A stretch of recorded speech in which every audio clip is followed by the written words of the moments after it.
Now we're back here on the Harbell's Grill and Sports Bar pregame show, getting ready for a little Wednesday night Cardinal baseball. It is a Purina Wolf Wednesday, so all dogs are welcome here at the ballpark. And quite a few on hand, hanging out on that nice cool grass berm. Good weather for a dog to come enjoy the game, you know? How about this weather? I mean, what are we doing? It's late July and we're in the 80s. I'm loving it. It's incredible. Pretty special. It's just walking up. I mean, everybody just seems to be in a good mood, too. No humidity, slight breeze. What a night to be at the ballpark. And the breeze is blowing in from left center field, which normally doesn't happen, so it's going to be kind of a nice thing for the seating bowl and the pitchers. And the sod poodles are in town. And the sod poodle. It's all happening. All right, well, speaking of the sod poodles, who do they have going tonight? They got leading off Rodrigo Orozco. He's their leadoff man, a switch batter, and he'll play left field. Another switch hitter, Ivan Castillo, is at second base, and he's hitting .344 through 70 games, so that's not a small sample size. Edward Olivares hits 30s in right field. Owen Miller, the shortstop, he hits .297, and he will bat fourth and play short. Luis Torrens is behind the dish, and he'll bat fifth. Hudson Potts, very talented, big power, 10 home runs for Hudson. He's at third base, batting sixth. Brad Zunica, the first baseman, he's a left-handed swinger. He'll bat seventh in the lineup. Buddy Reed, another switch hitter in the order, plays center field and bats eighth. And on the mound in this National League affair, Ronald Bolaños is 1 for 4 this season at the dish. Now the starters for the Cardinals tonight at the top of the lineup, it's the all-star center fielder Dylan Carlson. Number 2 hitter and second baseman is Irving Lopez, with the third baseman and number 3 hitter Jeriel Gonzalez, who has been on fire, continuing the great stretch he has had on that road trip. Brian O'Keefe, the Cardinal catcher and cleanup hitter tonight, with Justin Turner hitting in 6 of the 7 games on the road. He's batting fifth and playing right field. Chris Chenea, the veteran first baseman, in the 6th spot. Raider Ascanio is on a 12-game hitting streak, longest hitting streak for any Cardinal this year. He is batting 7th and starting at short. Connor Capel just activated off the IL today, playing left field and batting in the 8th spot. And the number 9 hitter and starting pitcher in the National League format tonight, it is Tommy Parsons, who is 0 for 5, swinging the bat in Double-A ball. Cardinals skippered by Joe Krusel, with pitching coach Darwin Marrero, hitting coach Brandon Allen, coach and scout is Nick Longmire, athletic trainer Chris Whitman, and strength and conditioning coach Dan Vega. The umpires tonight behind the plate with the balls and strikes is Luis Hernandez.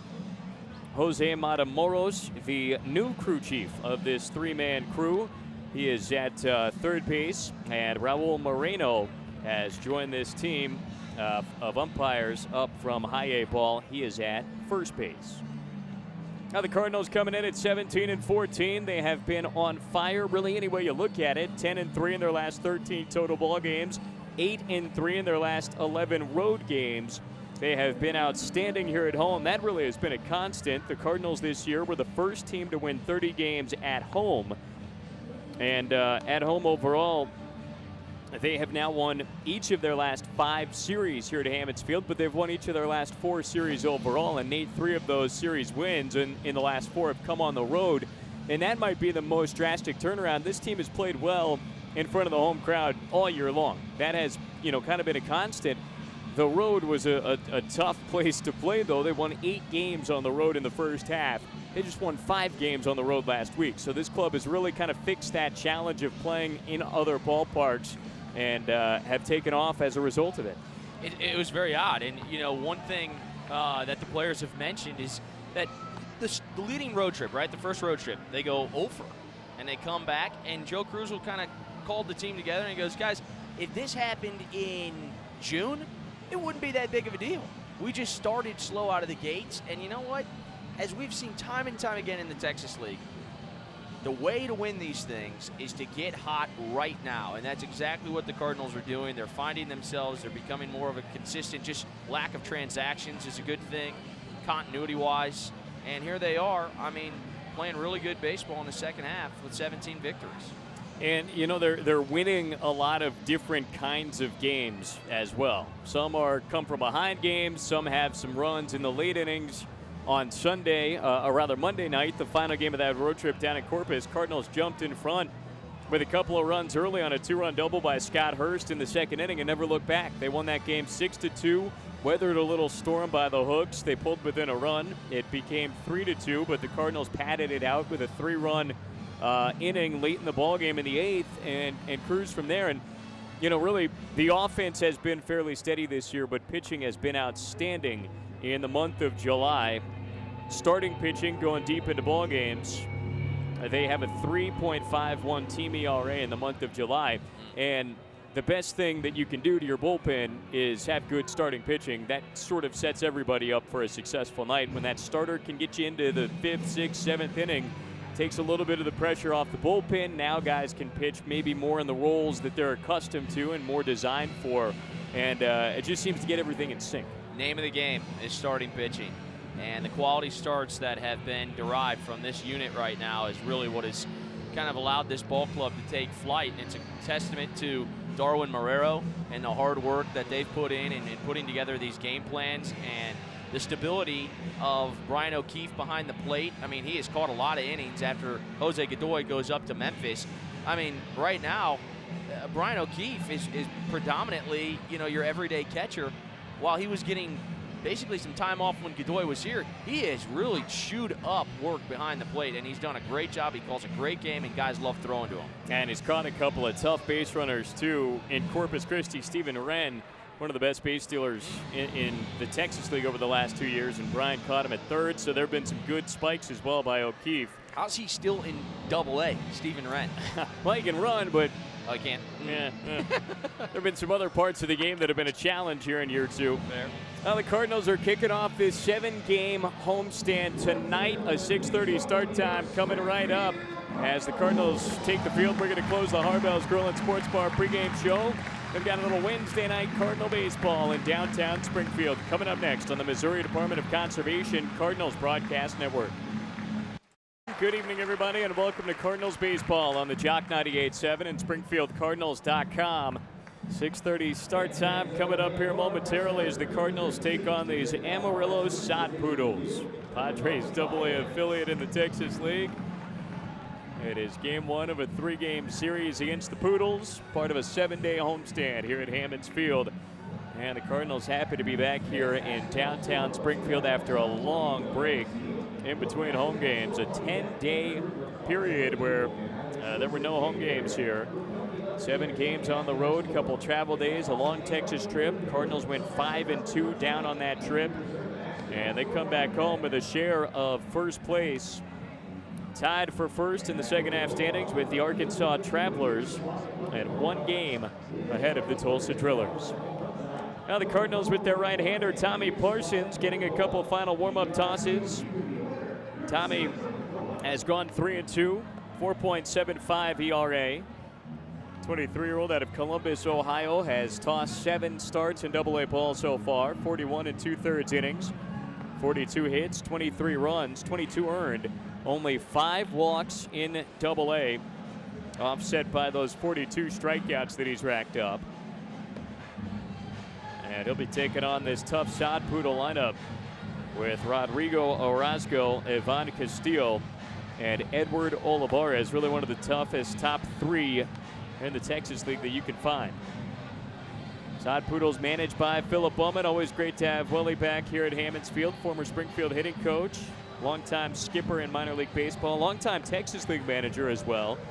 Previously with San Antonio, which of course has become Amarillo.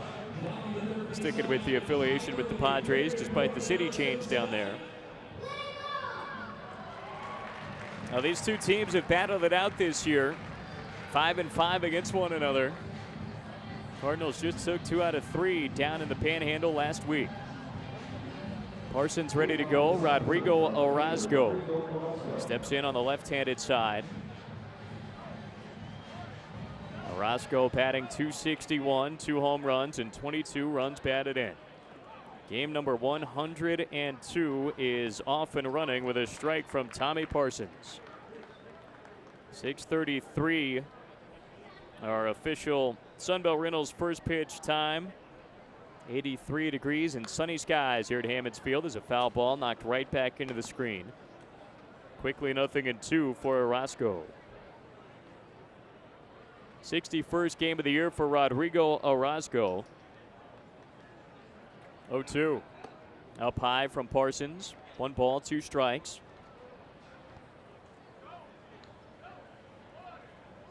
Orozco, open stance left side. One of a couple of switch hitters in this lineup as Parsons deals a breaking ball, and it's hooked down the right field line. It'll touch down fair. Orozco with a slow turn pass first, puts the brakes on there.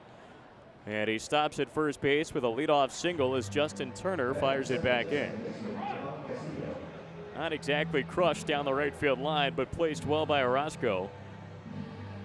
And it does get this ball game off and running with a knock. Well, tonight, Sunbelt Rentals first pitch time and temp again, 6:33 p.m. on this Wednesday, 83 degrees. Really, no matter the season or the temperature, the Sunbelt Promise ensures availability, reliability, and ease for their customers. You can learn more all about the Sunbelt Promise at sunbeltrentals.com. Ivan Castillo, left-handed swinging second baseman, takes a look at strike 1 from Parsons. Cardinal infield tonight, across from left to right, it is Jerrio Gonzalez at third base, playing shallow. Angling towards the bag is the shortstop, Raider Escanio. Deep on the right side is Irving Lopez. He's the second baseman, with Chris Chenea holding on Orozco at first base. Fastball pointed down and in for Castillo. The count evens at 1 ball and 1 strike. Rounding out the infield back there is Brian O'Keefe, the Cardinal catcher.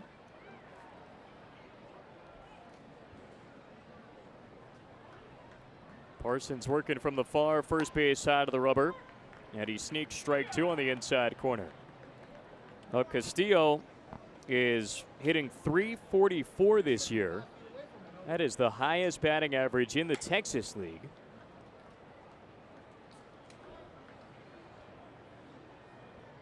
Did not open up the year with Amarillo, but transferred by the Padres to the Sod Poodles at the end of April, actually while the Cardinals were in town. And he just has been on fire ever since. Tommy fires the 1-2, and it's clubbed deep to right field. Going back is Turner on the warning track. He's got just enough room to reel it in. Returning back to first base is Orozco. A near miss off the bat of Ivan Castillo, and there's 1 down here in this ballgame. Now the wind is blowing in from left center tonight, which is a little abnormal here at Hammons Field. Typically it blows out the other direction. Maybe hoping that ball stay here inside the ballpark. 1 on, 1 down. Edward Olivares, the right-handed batter, hitting .303, 16 home runs and 65 RBIs as a throw to first is bounced. Blocked by Chenea.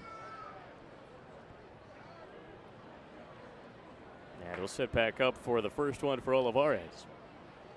The outfield around for the Cardinals. In right, it is Turner. Center fielder is Dylan Carlson out there, with the left fielder Connor Capel. Cards out there in the home whites.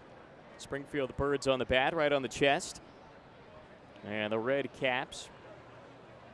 As the first one to Olivares is up and outside for ball number 1.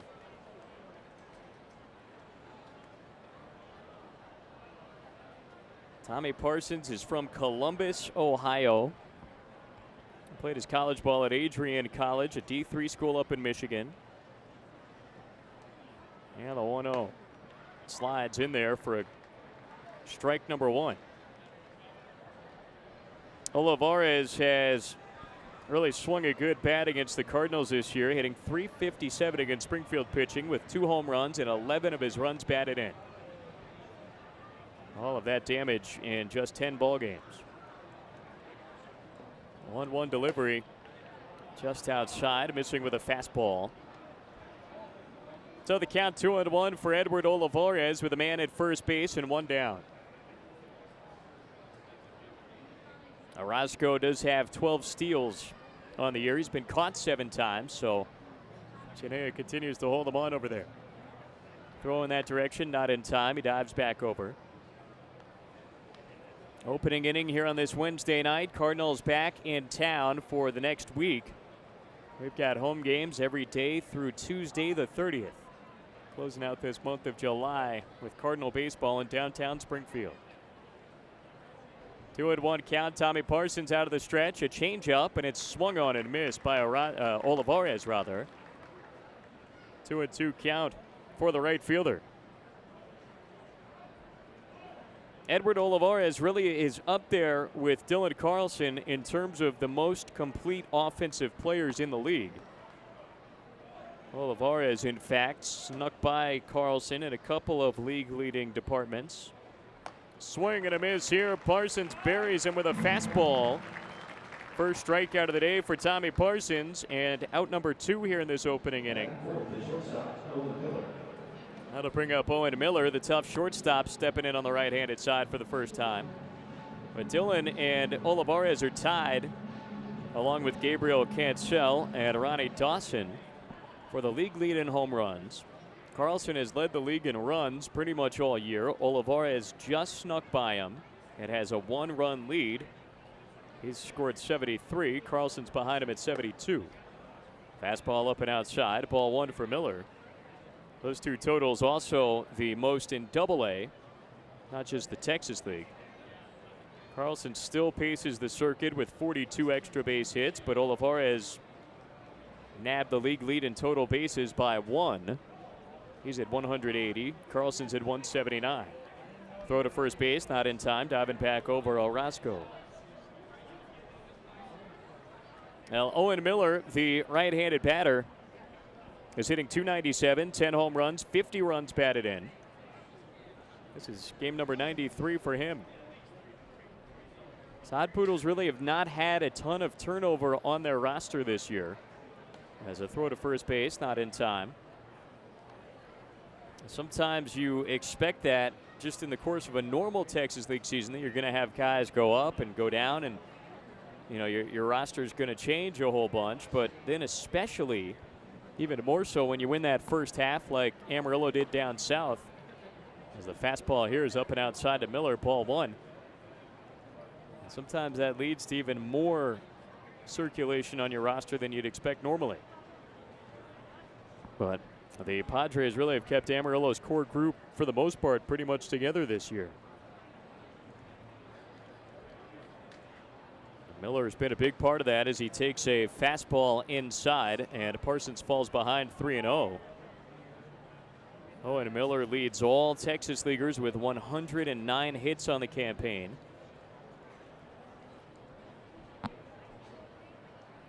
Right-handed batting shortstop. 3-0 from Parsons. High for ball 4. So it's a 4-pitch walk. That puts 2 men on, 2 down. And we'll bring up the right-handed catcher, Luis Torrens.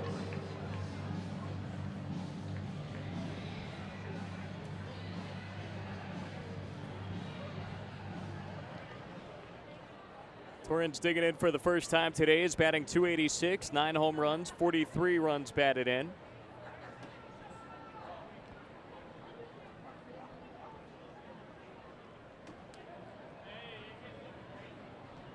Pitch clock waved off, with Torrens settling into the batter's box. 2 on, 2 down. Parsons bins a breaking ball. It does not get a strike call. And it's 1-0.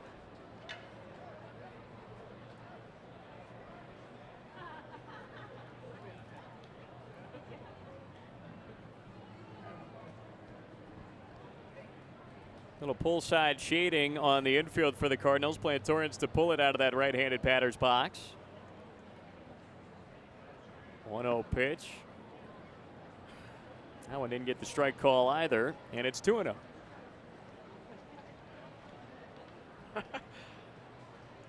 Torrens hit one out in the Sod Poodles last game back on Monday night. They topped the Naturals 9-8. Amarillo took 3 out of 4 against Northwest Arkansas. As a fastball gets that strike there, and it's 2-1. Sod Poodles, though, this team just never stops coming at you. The Cardinals had an 8-2 lead and then a 9-3 lead in the rubber game on Thursday in Amarillo. Sod Poodles dug out of that 6-run deficit. Now the Cardinals ended up winning it 10-9. 2-1 delivery. is line to left field. Capel coming in, plays it on the bounce, being waved around third is Orozco. The throw home, cut off by Gonzalez. Now he throws home, and they still get him at home plate. Orozco thrown out by Capel and Gonzalez. And it keeps it a scoreless tie early on here at Hammonds Field. We go to the bottom of the first. 0-0 on the Missouri Department of Conservation Cardinals Broadcast Network. So the Cardinals will be swinging away here in the bottom of the first against the tough right-hander Ronald Bolaños. 4-2 record, a 5.57 ERA. Ninth outing, seventh start for Bolaños in Double-A ball. 42 innings, 39 hits, 28 runs, 17 walks, and 53 strikeouts. Cardinals did just see Bolaños in Amarillo back on Thursday, and they were swinging away early and often against him. They put up 8 runs on 9 hits. Jeriel Gonzalez hit a 3-run home run in that ball game. So the Cardinals looking to just keep swinging here against the right-hander today. Dylan Carlson at the top of the lineup. Irving Lopez will follow. Gonzalez also due up here in the bottom of the first. They play Dylan to pull it to the right side of the infield. And the first pitch from Bolaños zipped in for a strike. Carlson was attacking early in Amarillo. Led off the second game of the series with a solo home run, and then led off Thursday against Bolaños with a double. 0-1 is taken up and outside by Dylan. 1 ball, 1 strike. Overall, Carlson's batting .284, 16 home runs, 52 runs batted in. His next hit will be his 100th on the year. And it's fouled back this way. Out of play for strike 2.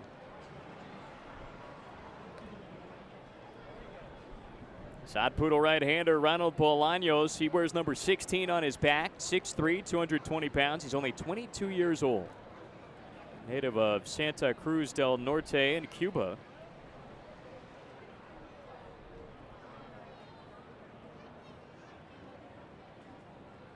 One-two pitch. Slider popped up left side. It's tailing foul. The third baseman Potts is over, but he's out of room.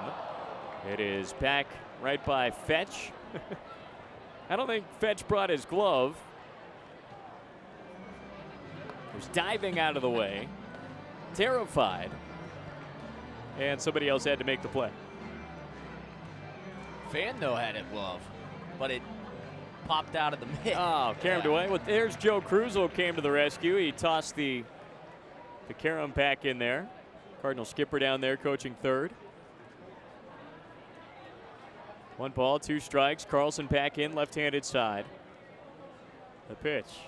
Skied foul. This one well out of play up above that Expedia Redbird roost. That's a Purina Wolf Wednesday. Plenty of dogs on hand on this nice, cool July evening. Starting off at 83 degrees on that Sunbelt Rentals first pitch thermometer. Even stance for Carlson, the 20-year-old out of Elk Grove, California. Takes a look at a slow curveball that dropped down and outside. 2-2. Dylan went 1 for 5 in that finale at Corpus with a base hit and a run. On the year against the Sod Poodles, 11 for 40. 275 average with 4 of his home runs, 7 runs batted in. 2-2 is rifled to right field. That's going to skip its way back deep to the outfield onto the warning track. Carlson burns into second, and it's a standing leadoff double for Dylan Carlson.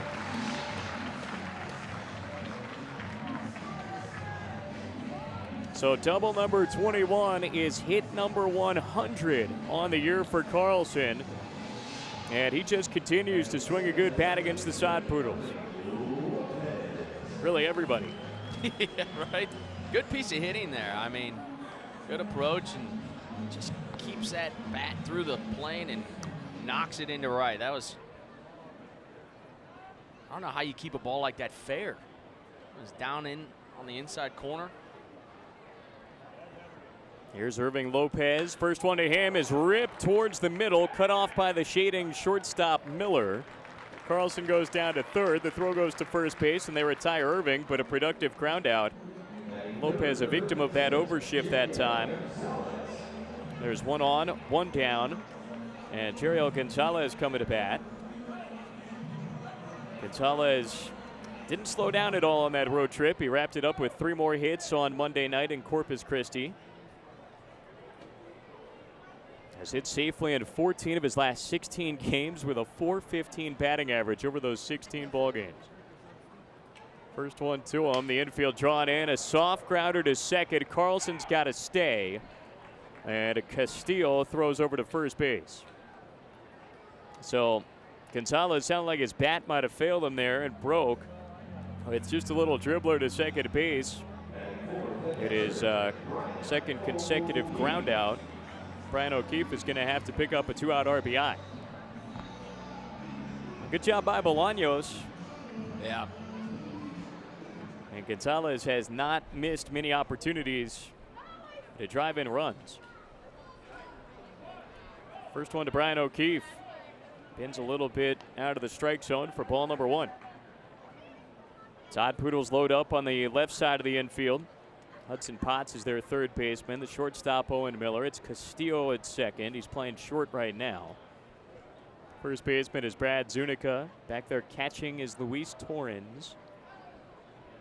Rodrigo Orozco in left. Buddy Reed in center. Edward Olivares in right. And a breaking ball twists down and outside for ball number 2. 1 on, 2 down, bottom of the first inning. Cardinals trying to strike first here in this ball game against the tough Son Poodles. They've been putting up some runs over the past week or so. As the 2-0 is fought away, foul to the right side. It'll be 2-1 for O'Keefe. Bryant's hitting .231, 7 home runs, 26 runs batted in. Always a threat to park one on that left field grass berm. Bolaños rocks and fires, pointing it outside for ball 3. Good hitters count for O'Keefe at 3-1. Well,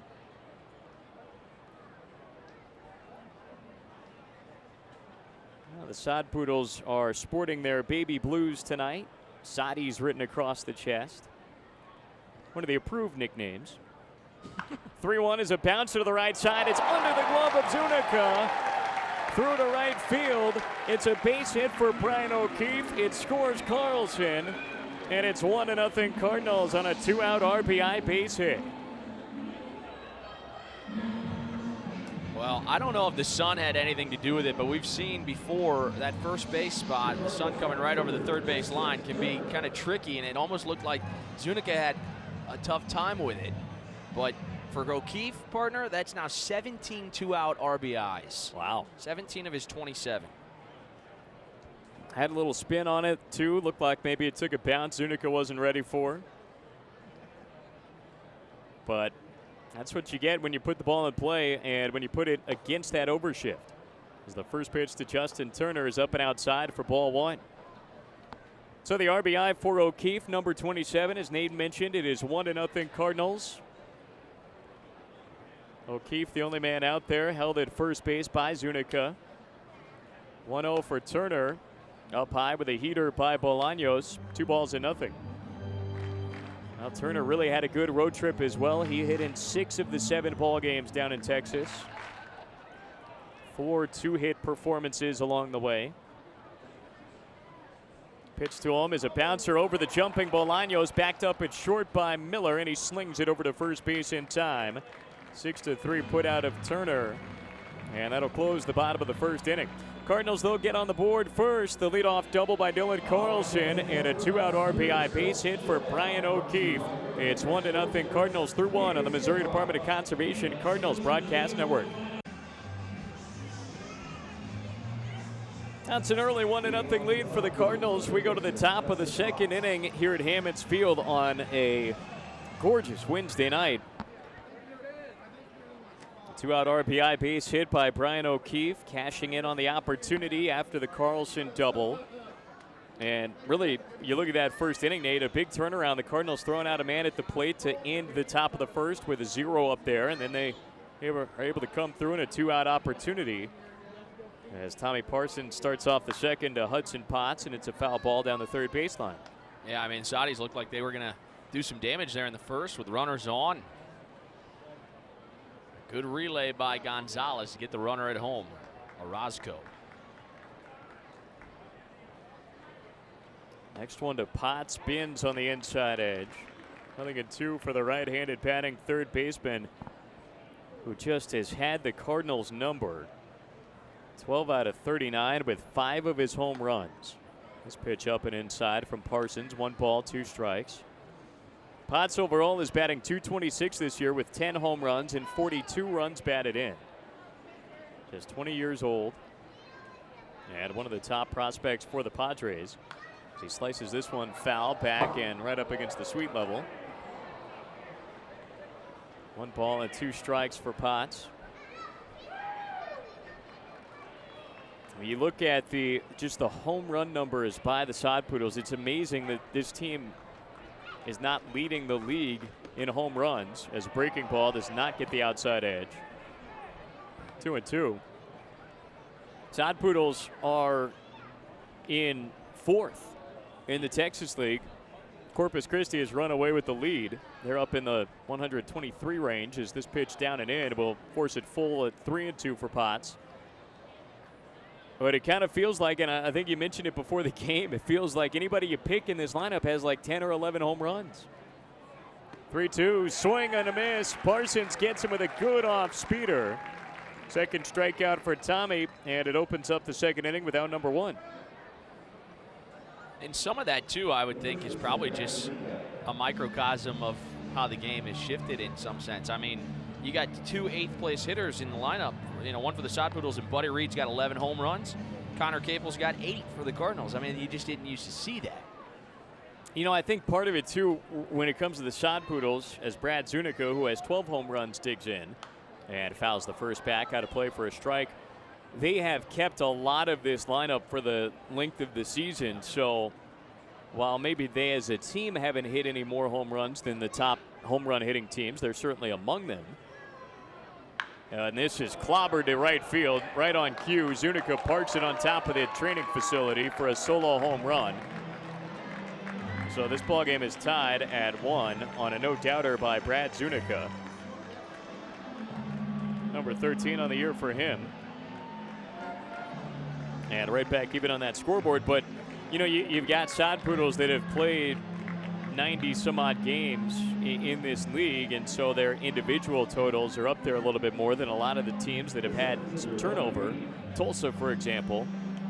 Tulsa's second in the league in home runs, but a lot of their primary home run hitters through much of the year are in Oklahoma City. Well, an impressive shot by Zuniga ties this game in the second, and the batter is Buddy Reed. Swing and a miss on a good fastball for strike 1. Has Hodgetown continued as an offensive park? I know when you first went down there, the balls were flying out. Yeah, they were flying pretty well last week. This pitch is fouled back into the screen, 0-2. I mean, it maybe has slowed down a little bit. I know they've tried to take some measures. They got a humidor for the baseballs to see if that could help a little bit. Oh, really? Because part of it, I mean, it's really like a 3-pronged situation. Swing and a miss here, and Buddy Reed put down on 3 pitches. Good recovery by Parsons right after that home run. A swinging strikeout to the tough left-handed batter. That'll bring up the pitcher, Ronald Bolaños, with 2 down and nobody on. But they've got dry conditions, so the ball, you know, normally flies pretty well when you get out on the plains, that desert atmosphere. And then the wind is typically blown out, as it is here at Hammons Field, with the exception of tonight, as a breaking ball hooks in there for strike 1. And then it's also, you get some cozy dimensions going too. So like 315? Actually, not even that. I mean, it's 325 to left field, so they've got 10 more feet down that way. Here's a soft grounder to short. Escanio charges Fields. He's got plenty of time, and he slings it over to first base for the 6-3 putout. So a quick inning for Tommy Parsons, but the one blemish was that home run by Zuniga, and it's got this ballgame right back even at 1-1 through 1.5 on the Missouri Department of Conservation Cardinals Broadcast Network. Cardinals picking them up here for the bottom of the second inning. Tied at 1 apiece early on at Hammons Field. Chris Chenea, Raider Escanio, and Connor Capel coming up against the right-hander Ronald Bolaños. First of this 7-game homestand. Now join us tomorrow. Christmas in July kicks off. Presented by Price Cutter and Barres Foods. Have a giveaway tomorrow with the Elf on the Shelf giveaway.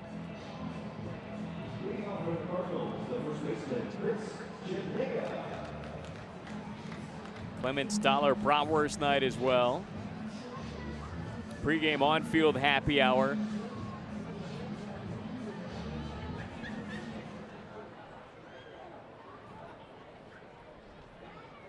Chenea is swinging away here to open up the inning. And we'll have some Christmas in July fireworks coming up on Friday night. Santa's going to be here both nights. Garrison Pendergrass excited for that as a fastball is on the outside edge, 0-1. Garrison might be his chief elf. Are you signing him up? Happily. That got rid of him. 0-1 for Chenea, bending down and outside. 1 ball, 1 strike. Did you see how fast he wolfed down that brat? Oh, quickest in the Texas League. Speaking of which, there was a hot dog eating contest in Amarillo I saw. There was. Swing and a miss by Chenea, 1-2. You didn't participate? No, I declined. I would pay money to see you in a hot dog eating contest. Do you even eat hot dogs? I dabble. I try not to eat them as quickly as I can and as many as I can, though, as this is outside, 2-2.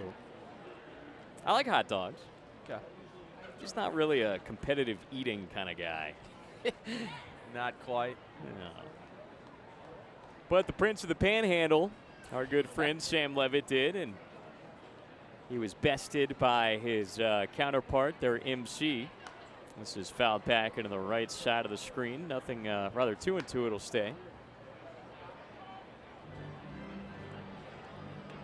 All tied up at 1 early on here on this Wednesday night. We've got the outfield playing shallow. 2-2. Outside and high by Bolaños. Full count for Chenea. Well, a little audible with the giveaway tomorrow. The Elf on the Shelf Christmas ornaments. We're going to be giving away vouchers for those ornaments, which will arrive at a later date. The North Pole got backed up a little. As the 3-2 is a bouncer towards the middle of the infield. Miller ranging to his left. He stops it. He fires to first in time. Chenea retired 6-3 on another assist for Owen Miller, already his 3rd of the ball game. And there's 1 down. Nobody on for Raider Escanio coming up. So 2,000 fans tomorrow are going to get a voucher for the Christmas ornaments. And then once they arrive at a later date, you can swap out the voucher for the ornaments either at a game or by swinging by the Cardinals front office, whichever way is easier. But it is going to run just like a giveaway would. So if you're interested in those Elf on the Shelf Christmas ornaments tomorrow, you might want to plan on getting here a little bit early. Breaking ball is inside. Ball number 1 to Escanio. As those vouchers for the giveaway are going to fly tomorrow when gates open up at 6:10. 1-0 to Escanio is on the outside edge. 1 ball, 1 strike. Raiders batting .260. He has been absolutely on fire. 4 home runs, 20 runs batted in. 1-1 to him is fouled back this way. Holy cow. Whew. Right in front of the window. Goodness gracious. That one was coming for me. I went to the left. I had to go to the right. Poor Kelly, who's back in the line of fire there. I was not going to take that one for her.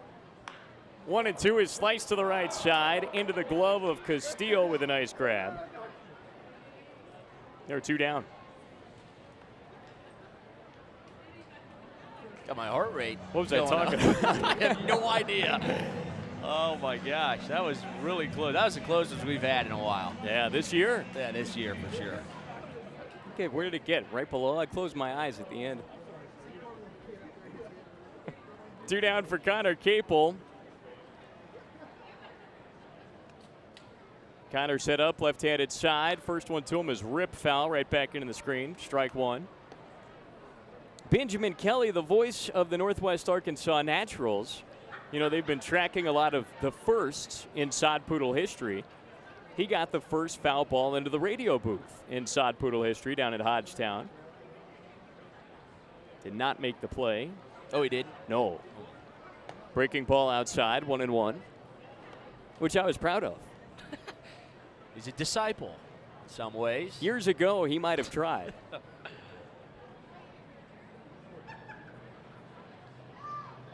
Bolaños steals the 1-1. Up and outside for Capel. 2 balls and a strike for Connor. Just activated off the IL today. Capel's batting .213, 8 home runs, 32 runs batted in Double-A. He had an incredible stretch up in Triple-A. As the 2-1 is lined to center field, falling quickly, and it's down. A base hit for Capel. A 2-out line drive to get Tommy Parsons up in this inning. Good piece of hitting by Connor. Capel up there in Memphis played 8 games, hit in all 8 of them. With a .433 average, 2 home runs, 5 doubles, and 7 runs batted in. And, you know, we always talk about it in these National League ball games, but that's a big hit because it brings up Tommy Parsons with 2 outs in an inning. Now, if Tommy gets on, now you got Dylan Carlson coming up with 2 guys on base. If Tommy does not get on, being the pitcher, the inning ends and, you know, you're not out a ton. If you can get the pitcher up with 2 outs instead of leading off an inning, just extending it for that one more at bat can really be huge. Strike on the outside edge started off Parsons. 0-1 pitch, fastball burned in there right at the knees, and it's quickly 0-2. Now Tommy, in a handful of opportunities, has gone 0 for 5 swinging the bat this year. Has gone down on 3 strikeouts.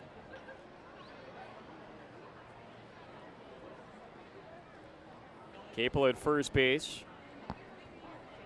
1 on, 2 down. 0-2 is a breaking ball that does not get the strike call. The Sod Poodles this time were heading back to the dugout, but that one missed somewhere, and it's 1-2.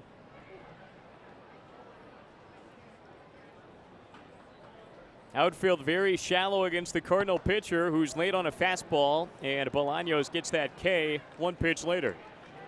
So the Cardinals strand 1. It's a scoreless bottom of the 2nd inning, and this ball game stays tied at 1 through 2 with Nate Lucas taking over with the call right after this on the Missouri Department of Conservation Cardinals Broadcast Network.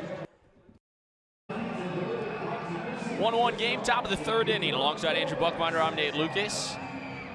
At Hammons Field tonight, Cardinals scored in the 1st inning on a 2-out RBI single by Brian O'Keefe. And the Sod Poodles tied it up with Brad Zunica's 13th home run of the season. That came in the top of the 2nd inning. Cardinals had a 2-out base runner in the bottom half of the 2nd, but a strikeout for Ronald Bolaños got him out of that jam. And now Tommy Parsons is back to work. He'll see the top of the order: Rodrigo Orozco, Ivan Castillo, and Edward Olivares.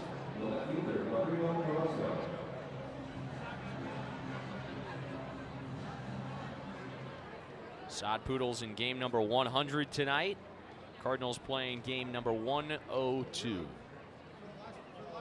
And Parsons rocks back and delivers a first pitch beneath the knees, ball 1. Judged by home plate umpire Luis Hernandez. Raul Moreno is at first, and Jose Matamoros is at third. The 1-0 pitch. Curveball is in there for strike 1. 1 ball and 1 strike. Orozco, 61st game with the Sod Poodles. Left-handed, actually a switch batter, hits from the left side against Parsons, and a swing and a foul straight back. And it's 1-2. As Parsons gets a new baseball, rubs it up. Wears number 11 on his back. He's working with Brian O'Keefe tonight behind the plate. And the 1-2 offering, swinging a fly ball down the left field line. This is tracking foul. And that'll become a souvenir. 1-2 on Orozco. He's hit in 3 straight games. Make it 4 actually with his base hit in the first. He was thrown out trying to score with 2 outs on a base hit to left off the bat of Luis Torrens. He was thrown out 7-5-2. Fastball up and in, and that is called strike 3. Parsons strikes out his 4th batter of the game. And a perfectly placed fastball gets the left-handed swinging Orozco, out number 1. That was a good pitch. Fun to watch a right-hander throw inside to a lefty swinger. Uncomfortable spot right underneath the hands. He goes back to the breaking ball here and starts off Ivan Castillo with a ball. It is 1-0. Third baseman Gonzalez is in on the grass, and the pitch is outside. 2 balls and no strikes. Ascanio shades Castillo to go back up the middle. Right side of the infield plays him to pull the ball. And the 2-0 pitch is hit on a line to center. Carlson has a beat on it and makes the catch, ranging to his right for out number 2. A strikeout looking of Orozco, and then a line out off the bat of Castillo, and now it's Edward Olivares with the bases clear, hitting 3rd in Philip Wellman's lineup. Olivares has had good numbers against the Springfield Cardinals. 10 games, he's collected 15 hits. Driven in 11 runs. Right-handed batter closes up as a breaking pitch comes in at the knees. Strike 1, 0-1. 1-1 game, top of the 3rd. Tommy Parsons with 4 strikeouts. Gets the sign from O'Keefe and deals an 0-1. It's hammered on a line to left, and Capel right there to make the catch for out number 3. A couple of hard hit balls, but Carlson and Capel handled them with ease. We go to the bottom of the 3rd, tied at 1 on the Missouri Department of Conservation Cardinals Broadcast Network.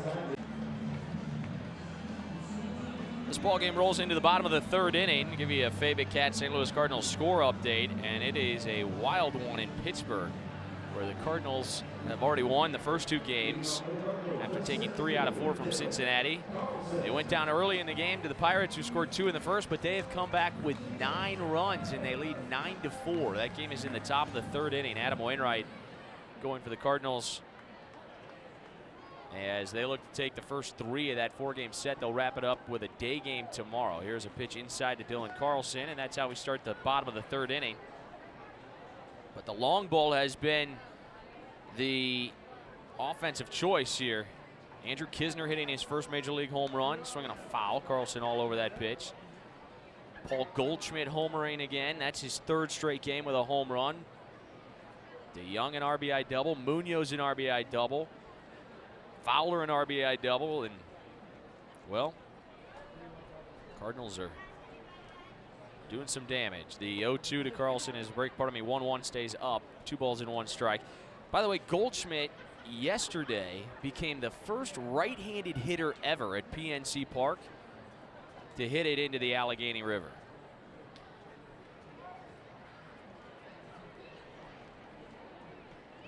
All left-handed batters prior to Goldschmidt yesterday. There's a 2-1 pitch, and it is outside and low to Carlson, who's ahead now 3-1, and Bolaños now perhaps in a spot where he's going to have to offer up a fastball, which when Carlson sits on them, they typically go a long way. Lights are on here at Hammons Field, but no effect on this perfect evening for baseball, July 24th. And the overhead wind in the 3-1 to Carlson, outside ball 4, so a leadoff walk. And reluctant to give a fastball to Carlson there, even despite a 3-1 offering. So Carlson's doubled and now walked in the game, and he's at first for Irving Lopez.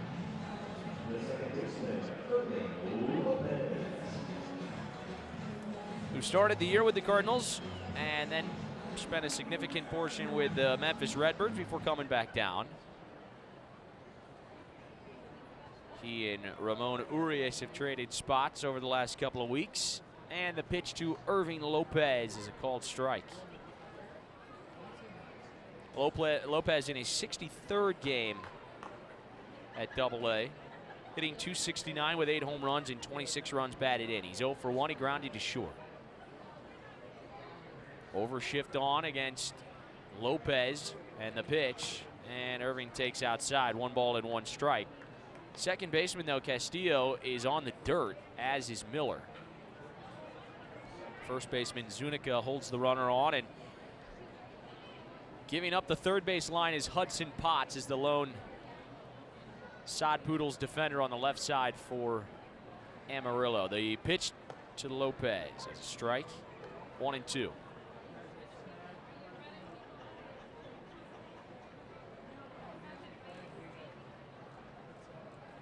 .44 pitches for Bolaños as he works with a runner at first and nobody out. Tie game, bottom of the third. Lopez chokes up a hair on the bat handle and a throw over to first, keeping an eye on Carlson, who has 13 steals and 19 tries this year.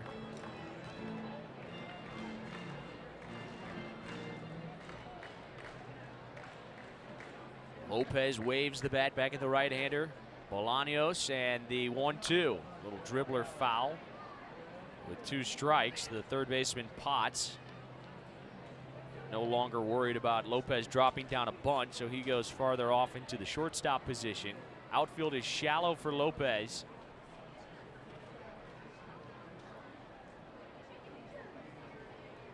As he looks for a pitch to hit here in the third inning.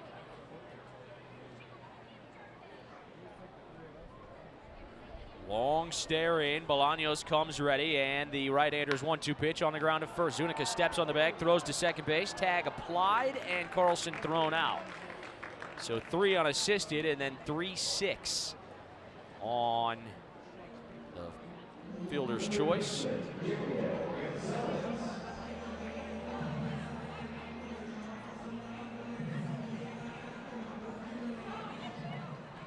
And there are 2 outs. That wipes out the leadoff walk, and Jeriel Gonzalez will hit. He's got the average up to .319 entering play here this evening. Bolaños back to the wind, and the first pitch to Gonzalez. Oh, that outside corner apparently is now working. That's a strike.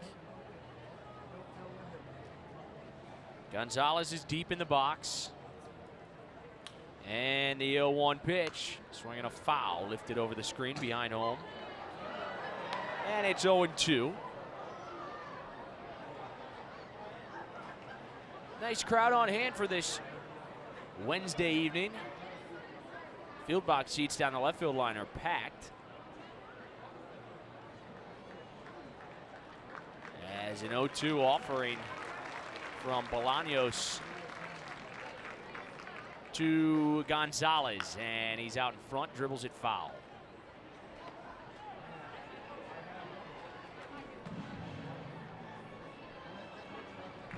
We'll do it all again tomorrow. 7:10 first pitch. Push it back just a tad. It'll be Evan Krasinski going for the Cardinals, 2-5 against Kyle Lloyd for Amarillo. Double-A affiliate of the San Diego Padres. And the 0-2 pitch to Gonzalez. A little comebacker snagged by Bolaños. Cool customer. Throws to first to get Gonzalez, 1-3.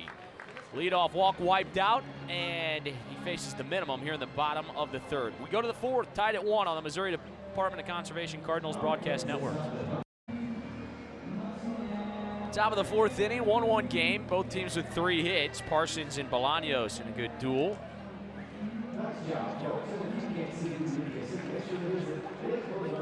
Son Poodles overall are 51-48. They're 7-3 their last 10 games. Come in on a 2-game win streak and a run differential of +4. Cardinals getting closer to that 500 mark. They're 47-54 overall, 7-3 in their last 10. They come in winning 3 straight, and they're -29 in that run differential.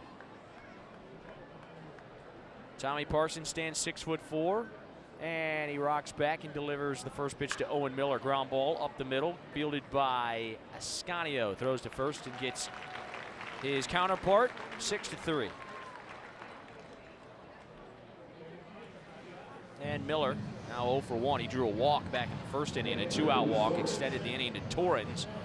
And Torrens delivered a base hit to left, and the Son Poodles ran into an out at home.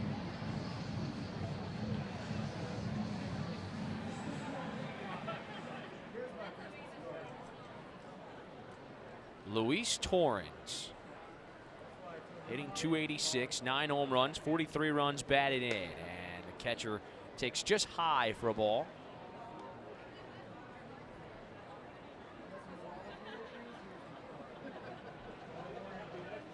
Four strikeouts in the game for Tommy Parsons, and the 1-0 is inside. 2 balls and no strikes on Torrens, who comes in really swinging a hot bat. 382 over his last 10. He's got a hit in 8 straight, including 3 multi-hit games over that span. He produced a 3-hit game against Springfield on July 16th as Parsons finds the strike zone, and now a 2-1 count on Luis. Just turned 23 years old earlier this season, and the pitch to him stays away, and the count runs to 3 balls and 1 strike.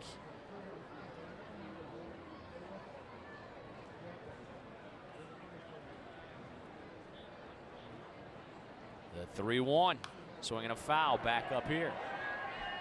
And Torrens has got the interesting story where he was selected in the Rule 5 draft and spent like 56 games in the majors. As he swings and fouls one away. That was with San Diego when he first came over to the club in 2017.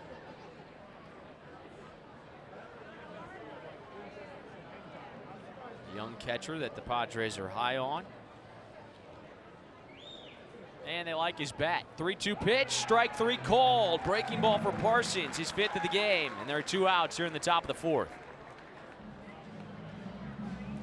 And that's now 2 looking Ks.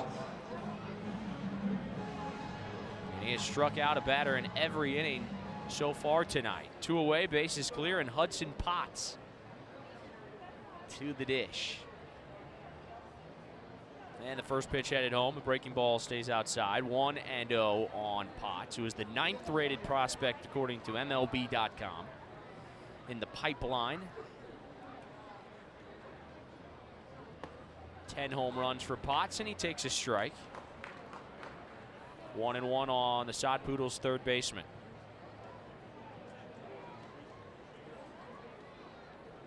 Right-hander Parsons ready, and the 1-1 delivery. Took something off there, actually dialed it up. 88, got a swing and a miss. It ran on the hands of right-handed swinging Potts, and it's 1-2. Parsons delivers, swinging a foul. They are hunting for this booth tonight. Potts was the highest pick ever out of South Lake Carroll. And the 1-2 delivery is up and out of the zone. It's 2 balls and 2 strikes. Just 20 years old, won't turn 21 till October 28th. Not bad. 2-2 pitch, swing and a miss, and Parsons with 2 strikeouts here in the 4th. He's up to 6. He's got some good stuff tonight. 1-1 ball game. We go to the bottom of the 4th on the Missouri Department of Conservation Cardinals Broadcast Network. 1-1 game, bottom of the 4th inning. And if you're watching the MILB TV feed, a couple of dads just got all sorts of makeup and wigs thrown on them. One of the several entertaining in-game acts here at Hammons Field.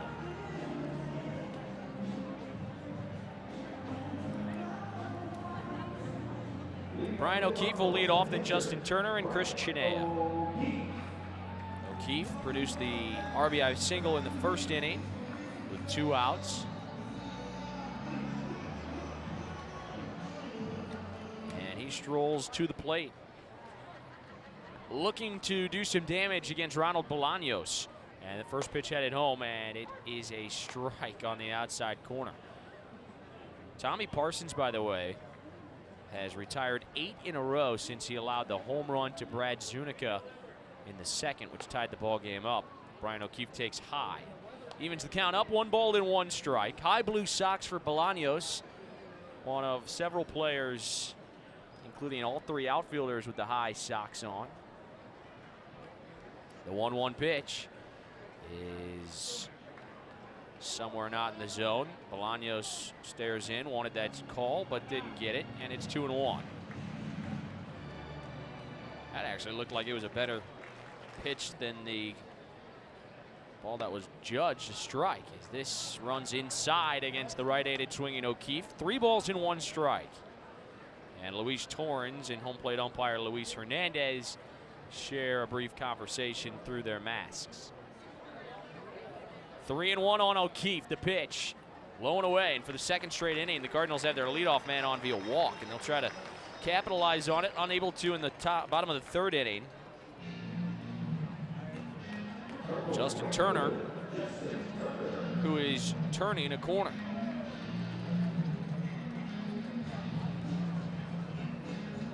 I'm just reading right out of the notes, baby. With hits in each of his last 5 games, 4 multi-hit contests during that stretch. Turner has hit safely in 6 of the 7 on that Texas road trip, hitting .385 over that span, including a home run, 3 doubles, and 2 RBIs. That's good birdseed right there. First pitch is outside it to Turner. It's 1-0. Short lead at first for O'Keefe. Pitch is screamed down the left field line. Look out over there. Foul ball.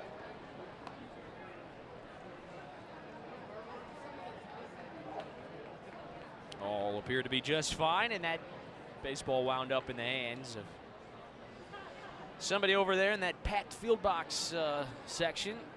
Lots of groups here tonight, evidenced by their ball caps, which they receive a voucher for as soon as they come through and pick up their tickets.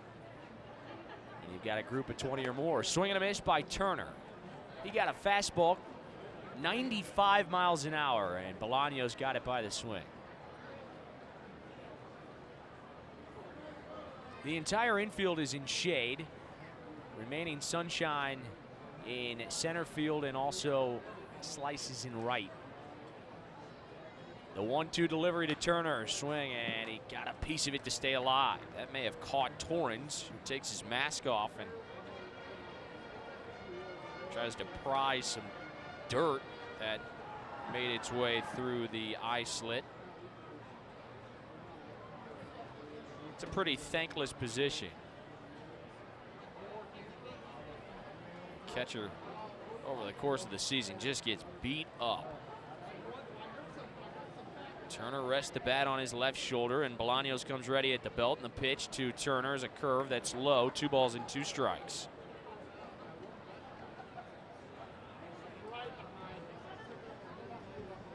Cardinals in those home whites, Saudis in the powder blues. It's a good thing the Cardinals in wear their powder blues. It'd be a little too powdery out there. There's a 2-2 delivery, and Turner again, good piece of it, fouls it off.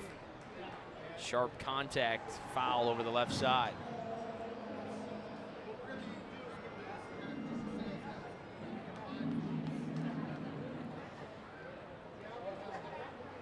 However, I like the way that both of these teams, when they do wear their powder blues, do not wear powder blue pants. The Sod Poodles have gray pants. The Cardinals wear theirs with white at home. Here's a swing and a foul again. Turner all over it, but well fouled down the left field line. St. Louis, they brought back the powder blues for the first time since the 80s this season and wear them on away Saturday contests. And the blue tops with the blue pants just gets a little too much blue for my liking. Cardinals powder blues, if you haven't seen them, they're going to auction them off for the Springfield Sports Commission at the end of the year, and those things are sharp. You got a classic Cardinals logo. What year is that Cardinals logo? 40s, the one on powder blues. Yeah, that's a good logo. The 2-2 pitch down and in. It's not scripted like it is now, whether it's Springfield or Cardinals like they have in St. Louis. It is almost like standalone old school lettering. That's very unique, I would say, in its font. Runner goes, pitch to Turner, hit on the ground right side. Pass Zuniga, fielded by Castillo, throw to first, not in time. Turner beats it out. Up to second base goes O'Keefe. He was off with the pitch. And there's a discussion now with the first base umpire. It was very close at first, and Turner is safe. So the Cardinals have him at first and second and nobody out here in the bottom of the fourth inning in a game that is tied at 1. The umpire did not wave that Bolaños was off the bag at first, so Turner just beat it out. And Zuniga's having a tough night over at first base. He had a ball get through him on the single by O'Keefe. And that one, I mean, off the bag at first, but it got through him, making it a very tough play for the second baseman, Ivan Castillo. And by the time he threw to first, it was Bolaños hustling over to cover. And just a lot of action going on in kind of a small space, and Turner ultimately beats it out. So 2 on, nobody out. A Burrow Behavioral Health mound visit as Torrens goes out and goes through the game plan as Chinea digs in. A leadoff walk and an infield single have the Cardinals in business here in the fourth. The pitch to Chinea, curveball on the inside edge, strike 1. Chinea 0 for 1. He grounded 6-3 in the second inning. Cardinals have had runners on base in every offensive frame so far as Chinea lays off a sharp curve. 1 ball and 1 strike.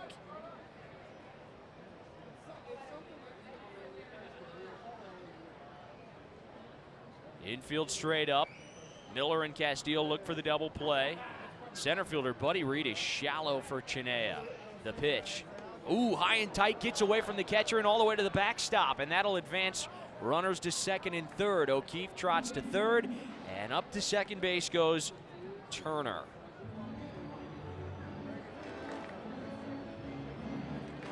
Wild pitch charge to Bolaños.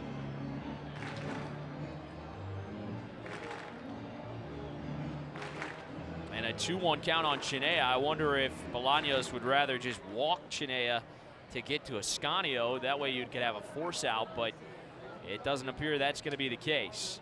Look out here, 2-1 to Chinea in the dirt, blocked well by Torrens, 3-1.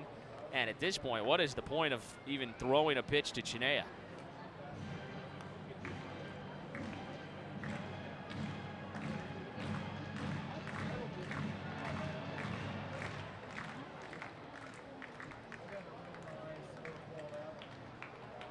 In counts where Bolaños has fallen behind, I circle back to the walk to Carlson, 3-1. He threw a curveball there, 2-1. He goes breaking ball, 3-1, and he goes back to a curve, and he dials it in for a strike.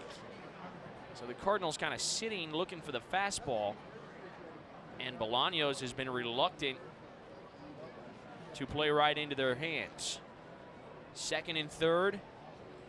Nobody out here in the fourth. The pitch to Chinea, swing and a miss, and another curve chews him up, and that's a huge strikeout for Bolaños. And runners have to stay put at second and third base. Strikeout number 2 in the game for Bolaños. Here comes Raider Ascanio. So throw the idea of putting Chinea on at first away. Bolaños had other ideas, and he flipped them 3 straight breaking balls and comes away with a swing and a miss.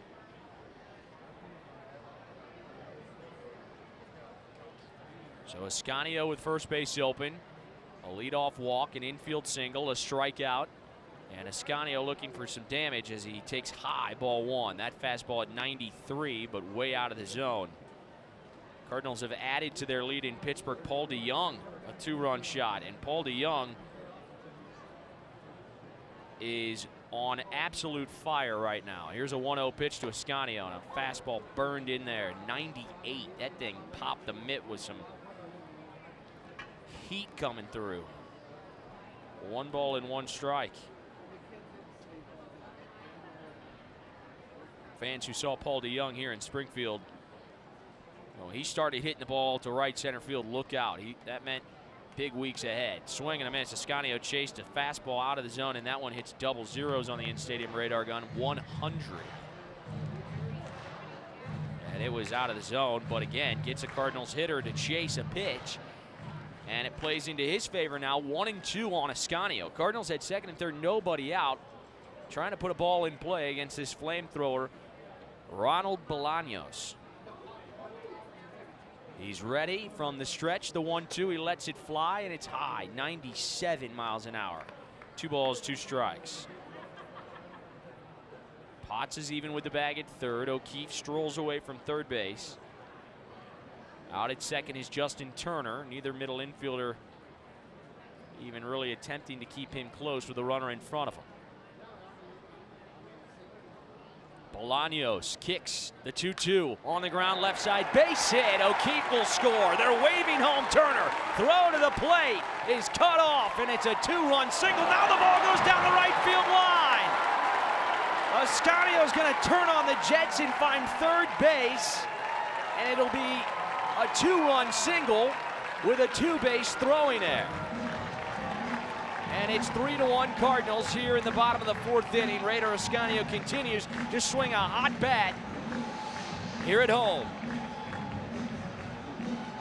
He got a curveball. He stayed back on it and ripped it through the left side. No chance with Miller kind of shading more towards the middle than in the hole at short. And Ascanio, the error was on third baseman Hudson Potts, who threw it down the right field line, and Ascanio, who was sort of dead to rights over there at first, is not only not out, but he turns it into a 2-base throwing error.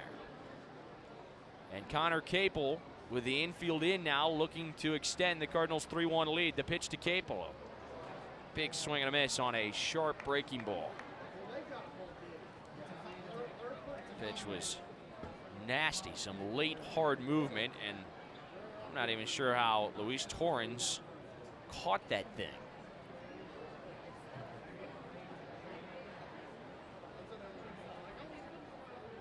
The pitch home, swinging a foul tip, hung on to by Torrens, and it's quickly 0-2 now on Capel.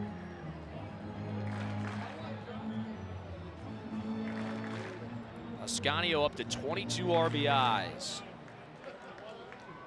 Joe Krusel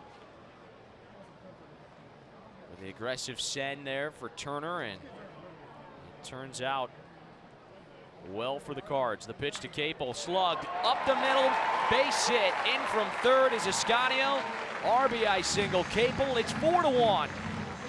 And with the infield in, not the hardest contact there by Capel, it doesn't matter. He put the ball in play, and it turns into an RBI single. Capel's got 33 runs batted in, and Springfield with a 3 spot here in the 4th.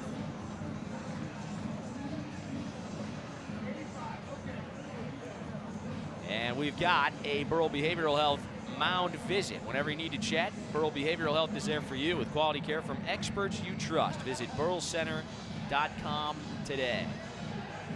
And quick message delivered there by the pitching coach, longtime pitching coach Jimmy Jones.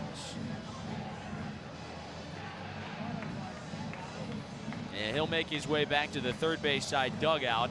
And Bolaños, his pitch count nearing 80 here in the ballgame. The Cardinals getting him for 3 runs on 3 hits here in the 4th. That throwing error looms pretty large on Hudson Potts. Parsons squares around to bunt, gets it in front of the plate, first base line. It's played by Torrens to second, and he'll get the lead runner. Capel is thrown out, fielder's choice 2-6. That was aggressive play by Torrens, and give him some credit for making the quality throw to get the lead runner.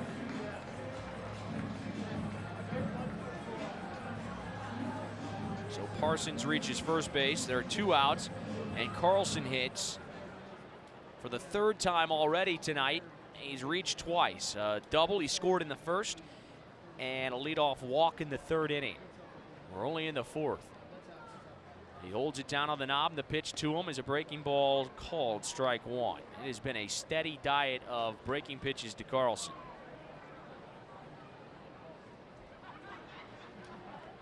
A 2-run base hit by Raider Ascanio, and then Connor Capel drove home Ascanio to make it 4-1. Carlson takes way outside, 1 ball and 1 strike.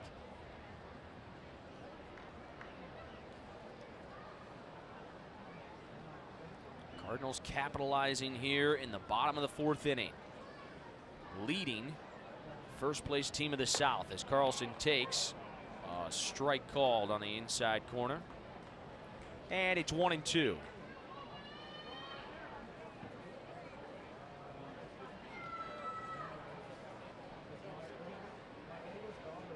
Runner at first, 2 away. Parsons is just running to second base. Throw down and tagged out. So caught stealing goes 1-6. And Carlson will lead off when the Cardinals hit in the bottom of the 5th. Damage done though, 3 runs on 3 hits. That air on Potts hurts too. And we go to the 5th inning. Angel will tell you all about it. 4-1 Cardinals on the Missouri Department of Conservation Cardinals Broadcast Network. Top of the 5th inning, 4-1 Cardinals lead Amarillo. 3-run output, and as always, 5th inning, great moment. Ashley Home Store, salute to service.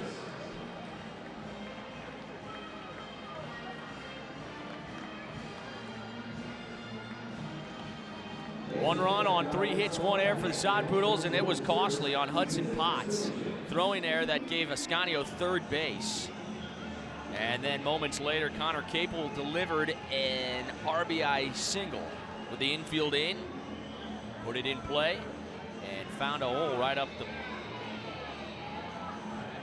middle.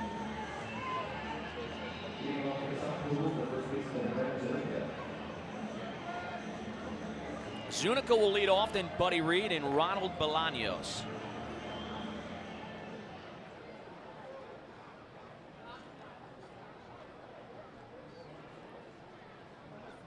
And Tommy Parsons delivers first pitch, hit in the air to right, not deep. And the right fielder, Justin Turner, is there to make the catch for out number 1 here in the top of the 5th inning. As we approach 8 o'clock here at Hammons Field, Tommy Parsons continues to deliver. He has been sharp. The home run that he allowed to Zuniga was the last hit he surrendered. And that's now 9 in a row sat down by Tommy Parsons. He has struck out 6 batters tonight. And the pitch to Buddy Reed is a fastball at 85 on that outside corner. Maybe a bit of a change.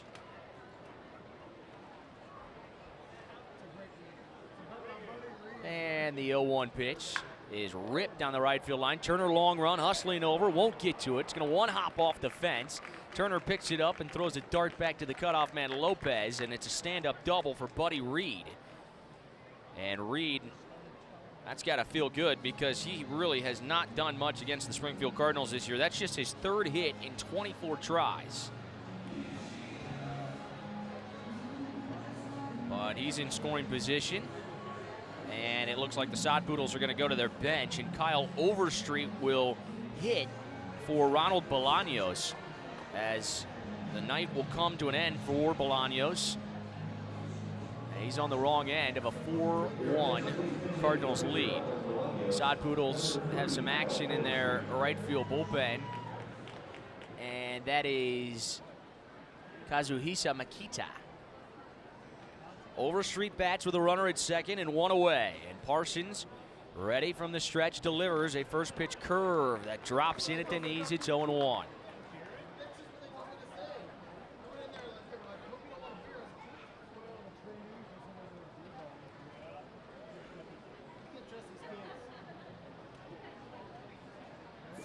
Cardinals.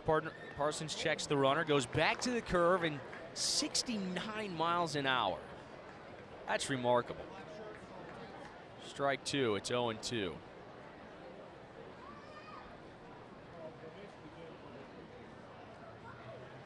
Short lead at second for Reed. Lopez tries to keep him close, and Parsons kicks and fires an 0-2. Swing and a miss. 3 straight off-speed pitches from Parsons. Chews up the pinch hitter Overstreet.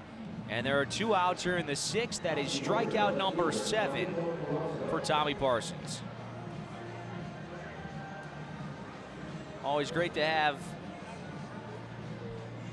Great Southern Bank down with us. Great sponsor of the Springfield Cardinals and St. Louis Cardinals. John Bew here in the booth with us, down from St. Louis.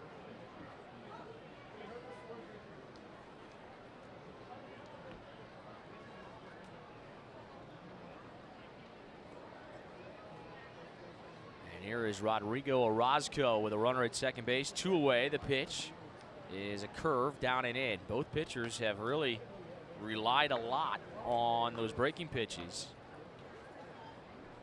Cardinals were able to solve Bolaños in the bottom of the 4th inning, striking for 3 runs on 3 hits. The 1-0 from Parsons, swinging a foul down the left field line and bangs off the top of the structure here at Hammons Field. It is just another beautiful night at the ballpark. We had a 4-game homestand prior to the Cardinals' road trip through Amarillo and Corpus Christi, and those games were beautiful. Ditto tonight. Here's a 1-1, sails outside from Parsons, 2 balls and 1 strike. That Sunday game against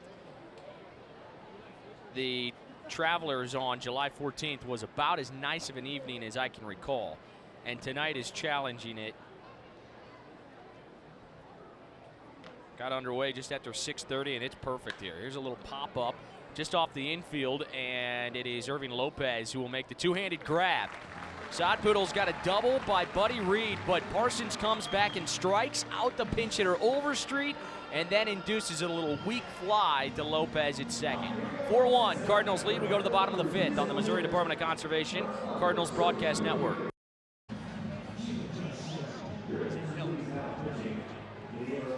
Bottom of the 5th inning here at Hammons Field, 4-1. We're talking some Blues hockey with John Pugh up here in the booth, and I'll tell you what, from one St. Louis into the next, when the Blues win the Stanley Cup, you just keep going, you know? It's great.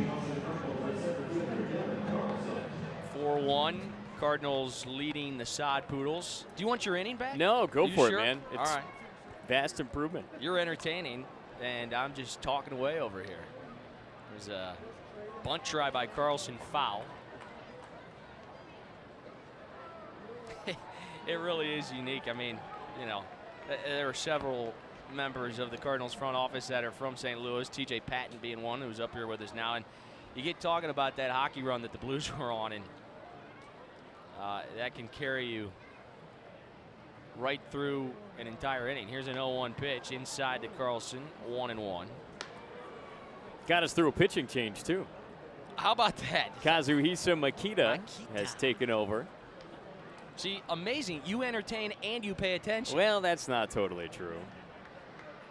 Of course, all pitching changes brought to you by Mr. Oil Change Express. And here's a strike pumped into Dylan Carlson. And it's 1-2.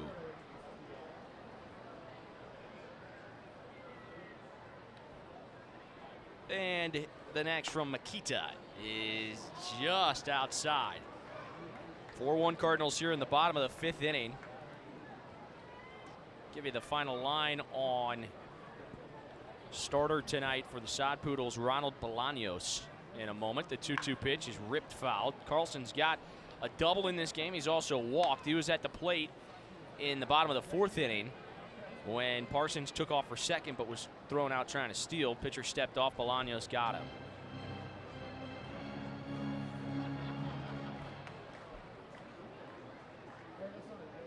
Bolaños goes 4 innings, 6 hits, 4 runs, 3 earned, 2 walks, and 2 Ks. There's a shot to right. That's going to get down. They had the second baseman, Castillo, way out in right field, and the percentage of Carlson hitting a ball like that on a line and finding green is pretty slim, but he just planted it right in between Olivares and Castillo. Another multi-hit game for Dylan Carlson,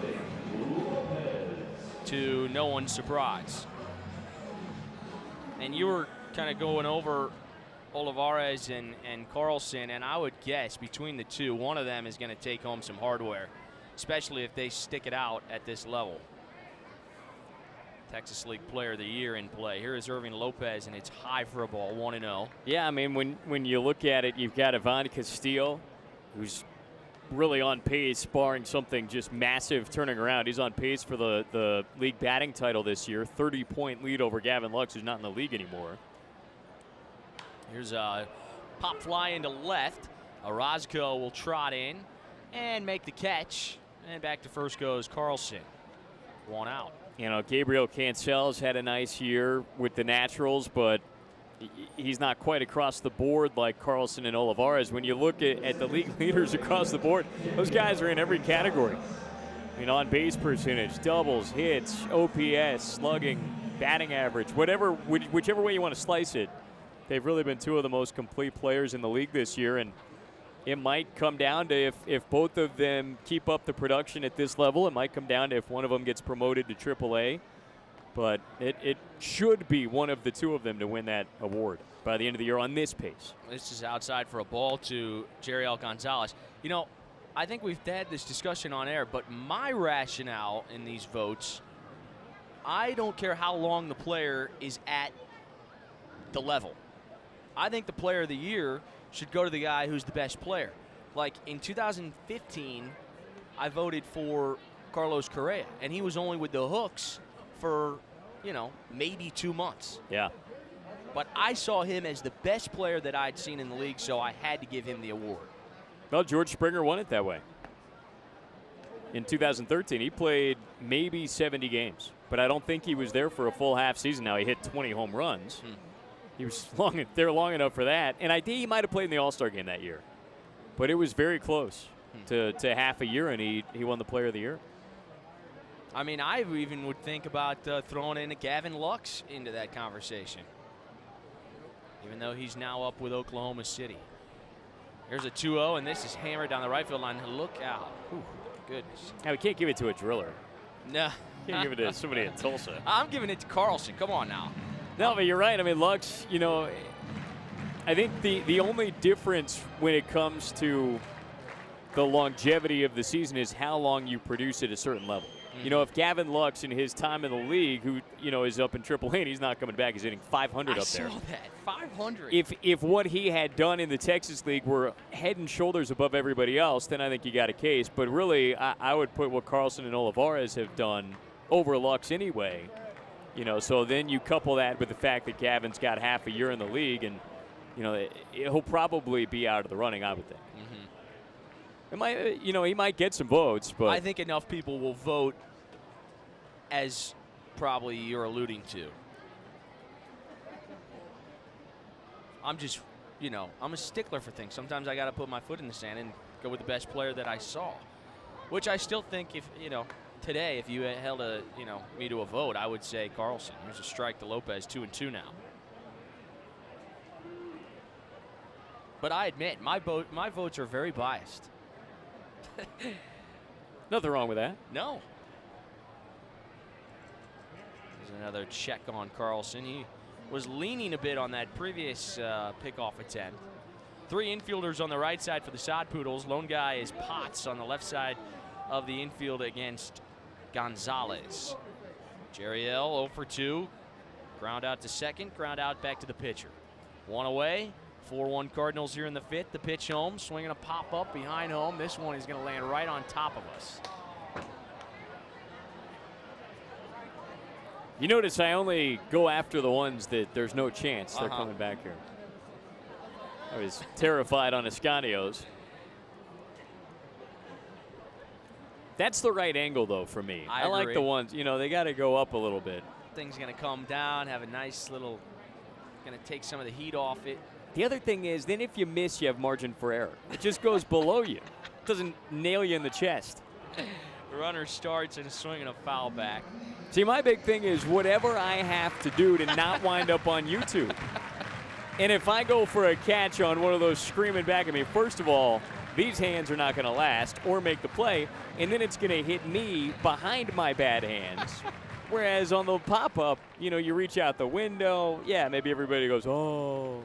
You give a little wave of shame, and then you move on with your day. Nobody's got their phone out. He lunges for this pitch and loops it over the leap of Hudson Potson into shallow left for a base hit. And Gonzalez with the Cardinals' 8th hit of the game. First and second, one out. You got to have more faith in those hands.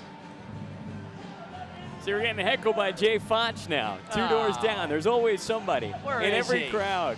Is that who's hollering at us over crowd. there, Jay Foch? Goodness, his voice carries, doesn't it? You never know what's going on in that production room. He's a hard-working guy, He's everywhere. He really is.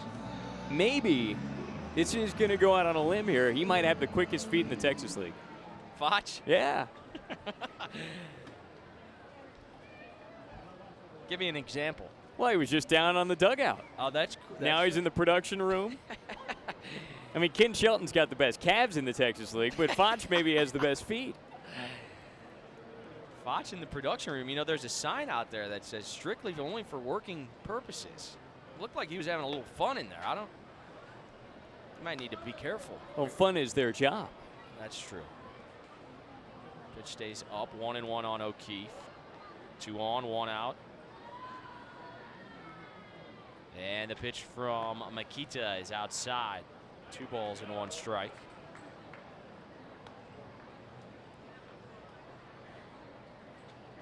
Well, and this game has lost some of its pace.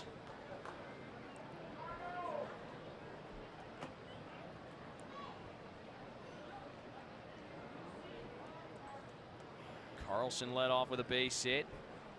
Lopez was retired. And then a walk or a base hit by Gonzalez. And the 2-1 from Makita up the middle. They had him played perfectly. It bounces away from Castillo off his glove and into the outfield. Here comes Carlson. He scores from second base. Have to wait and see how it gets scored. The ball was scorched. Probably should have been played, but it is a base hit. And give O'Keefe the RBI. He's second ribby of the game, and it's 5-1 Cardinals here in the bottom of the 5th inning. Wow, that's one of those you hit. And if the play is made by Castillo, O'Keefe is just absolutely robbed. Yeah. And it's funny because Stephen Davis, the Travelers broadcaster, has a guideline for whether you give it a hit or an error. And he says if the play's made, do you go, wow, that was an incredible play? That would have been a really good play. Yeah, the ball was really scorched by O'Keefe. Runners at first and third, 1 down, and Justin Turner, the hitter against Makita, and he's out in front of a 65-mile-an-hour pitch from Makita. But this is what the Cardinals have been doing. This is what they did last week, going 5-2 on that road trip. They've been getting leads, and they've been building on it and padding them and keeping that foot on the pedal against a team like the Son Poodles. The way these guys swing the bats, that is crucial. The next to Turner bounces in, picked by Torrens. He's got some soft receiving hands back there. He's made a nice couple of stops. I mean, top to bottom, there's really not an easy out in the Cardinals lineup. It's quite remarkable. As Makita from the belt readies a 1-1 pitch and dials in strike 2.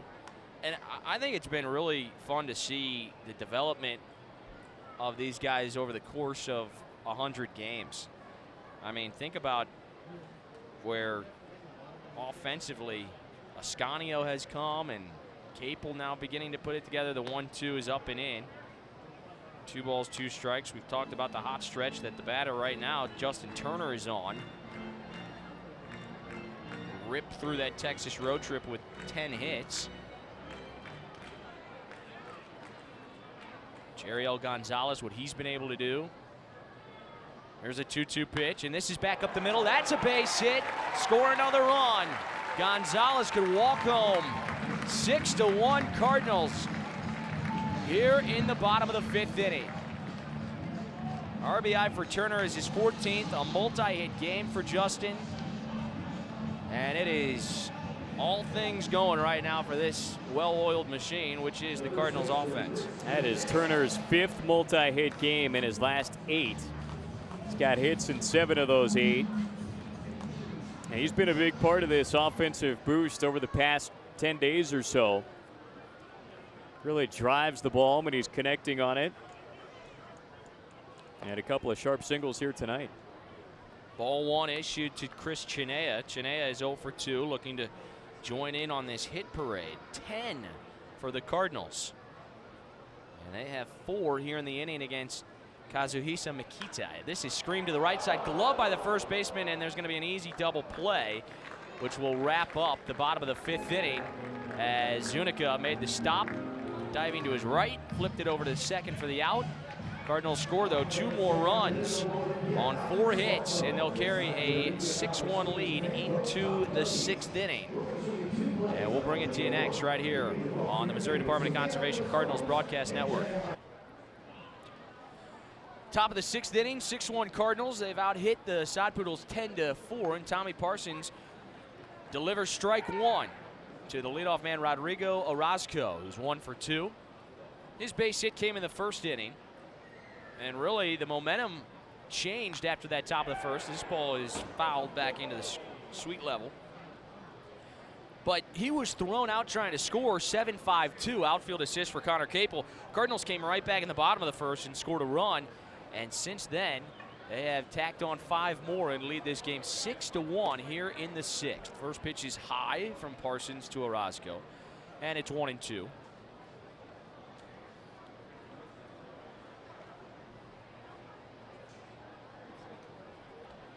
And the next from Parsons is hit on a line to center field, where Dylan Carlson is camped out and makes the catch for out number 1 here in the 6th inning. And Tommy Parsons just continues to cruise right along. And I said Orozco, you know what, that was Castillo. I'm a little bit behind between everything we got going on up here. Orozco popped up to end the 5th inning. So that was Castillo, and he flies out to center. So my apologies to Mr. Castillo. And the first pitch curveball is in on the corner for a called strike 1. Edward Olivares. Olivares is 0 for 2 in the game, a strikeout and a line out to left. And Tommy, the right-hander, fires, and this is another good, sharp breaking ball. Swung at and missed by Olivares, and it is quickly 0-2 on the right fielder for the Sod Poodles. Cardinals just continue to pour on runs in Pittsburgh. Give you an update in a moment. This is inside, and a 1-2 strike count. It is now 13-4 St. Louis. As they look to take the first 3, and that offense is on a roll. Slow dribbler, third base side, tough play, bare hand. Gonzalez throws to first, not in time. Beat out by Olivares. An infield single for the Sod Poodles. And they've got a runner on base with 1 out.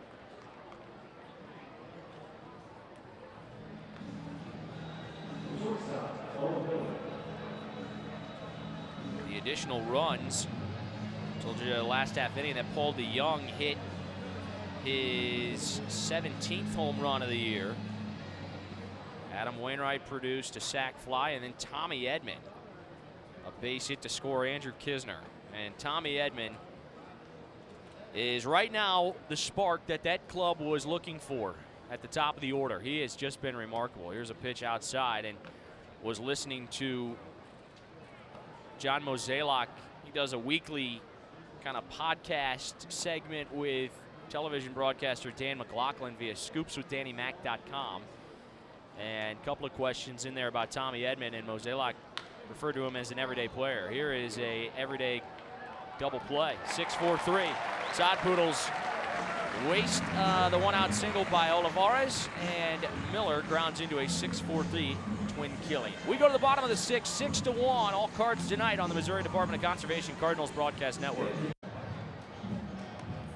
Cardinals 6, Sod Poodles 1. Looks like we've got another Mr. Car Wash pitching change. And this will be J.C. Cosme. And Cosme relieves Makita.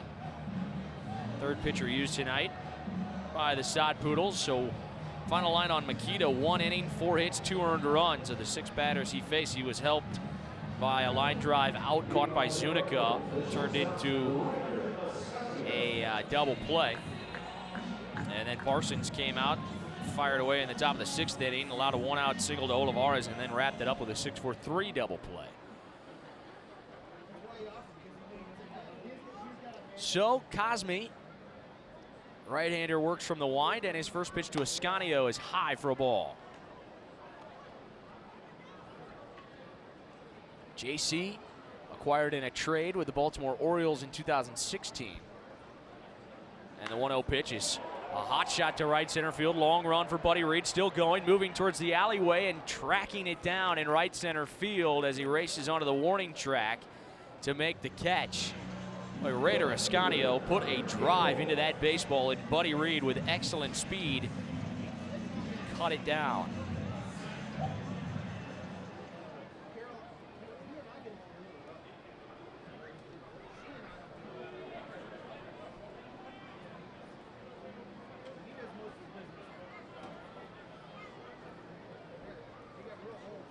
And the pitch home is fouled back up here. Connor Capel, he's got 2 hits in the ballgame.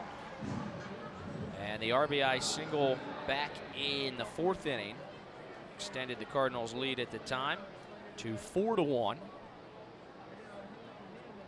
And he bats here with 1 out. The base is clear in the 6th, and it misses inside from Cosme. And it's 1 ball and 1 strike. Connor Capel from Katy, Texas. And the 1-1 pitch is high again. 2 balls and 1 strike. And he was acquired about this time last year in a trade that sent Oscar Mercado to the Cleveland Indians. In fact, July 31st, trade deadline a year ago. And just having that discussion up here in the booth mid-inning as Capel watches a fastball pumped in at 88 from Cosme. Strike 2, 2 balls, 2 strikes. But Oscar Mercado right now could be your odds favorite for American League Rookie of the Year. He is tearing up the scene for the Cleveland Indians right now, and he has really been a catalyst in the Indians sort of rescuing their season as they make a push for the Twins in the AL Central. This is up to Capel, 3 balls and 2 strikes. But Oscar Mercado, 24 years old, and he was really a joy to have here. And it was his season in Springfield in 2017 that really sparked his career as Capel takes inside ball 4, a 1-out walk issued.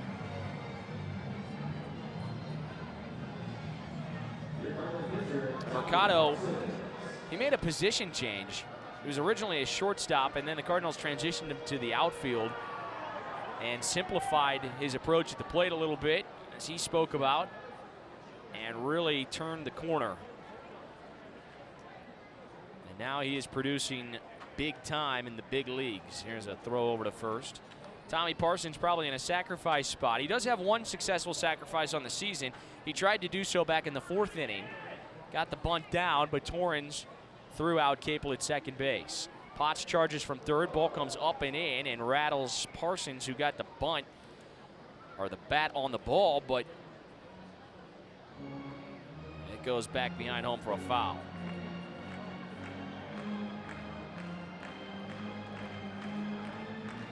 Mercado has played in 55 games for the Indians. He's hitting .294 with 8 home runs, 28 RBIs, and he has scored 37 runs in 55 games. That is incredible. The 0-1 pitch, bunt try by Parsons. He missed it. It's 0-2.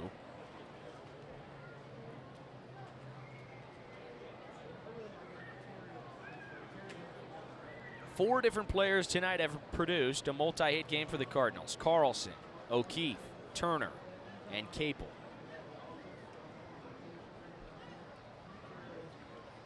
Six out of the 9 players have produced a hit. Cardinals as a team have 10.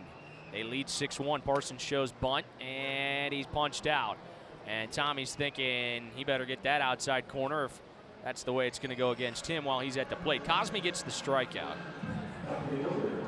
But if I'm Tommy Parsons, the first pitch that I'd throw in the 7th inning is on that outside corner and see if Luis Hernandez stays consistent with it. So with 2 away, it's Carlson again, hitting for the 4th time. He is 2 for 2. He's reached all 3. And he has scored twice. And Carlson takes high for a ball, 80 miles an hour. A 1-out walk issued to Connor Capel. He's at first base, held on over there. Brandon Allen, the Cardinals hitting coach, whispers something into his right ear. He leads away. All sorts of hitting room down the third base line as the overshift is on for Carlson. The 1-0, runner goes. Swing and a foul. It hit Carlson's foot. And he'll have to shake that off as he sort of hobbles around. Puts both hands on his kneecaps. And that one hurts a bit. And everybody kind of paying attention to Carlson, as he's not really seeking any attention right now. Chris Whitman and Joe Krusel, Brandon Allen all sort of lingering, but they're not going to check on him quite yet. 20-year-old's just going to have to walk this puppy off, I think. Ah, that hurts, though. You can feel his pain. And I'm glad that I'm not, to be honest.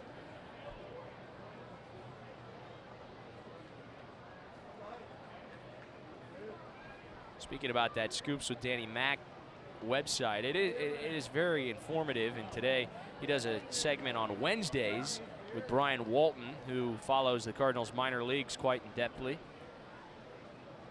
And today, lots of discussion about Carlson and where his career could find itself as we work into September. And Carlson takes a strike.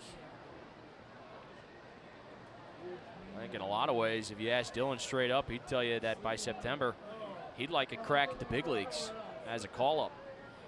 Runner starts and stops, and the pitch is deemed a ball. Fastball at 88 miles an hour. Catcher Torrens, that may have been a strike had Torrens just stayed crouched and caught the ball, but he popped up ready to throw one down to second base. But Capel stopped after an initial look like he was going to steal. The switch hitting outfielder Dylan Carlson. 16 home runs in the Texas League. And the 2-2 pitch. Fastball up. And it is 3-2 now on Dylan.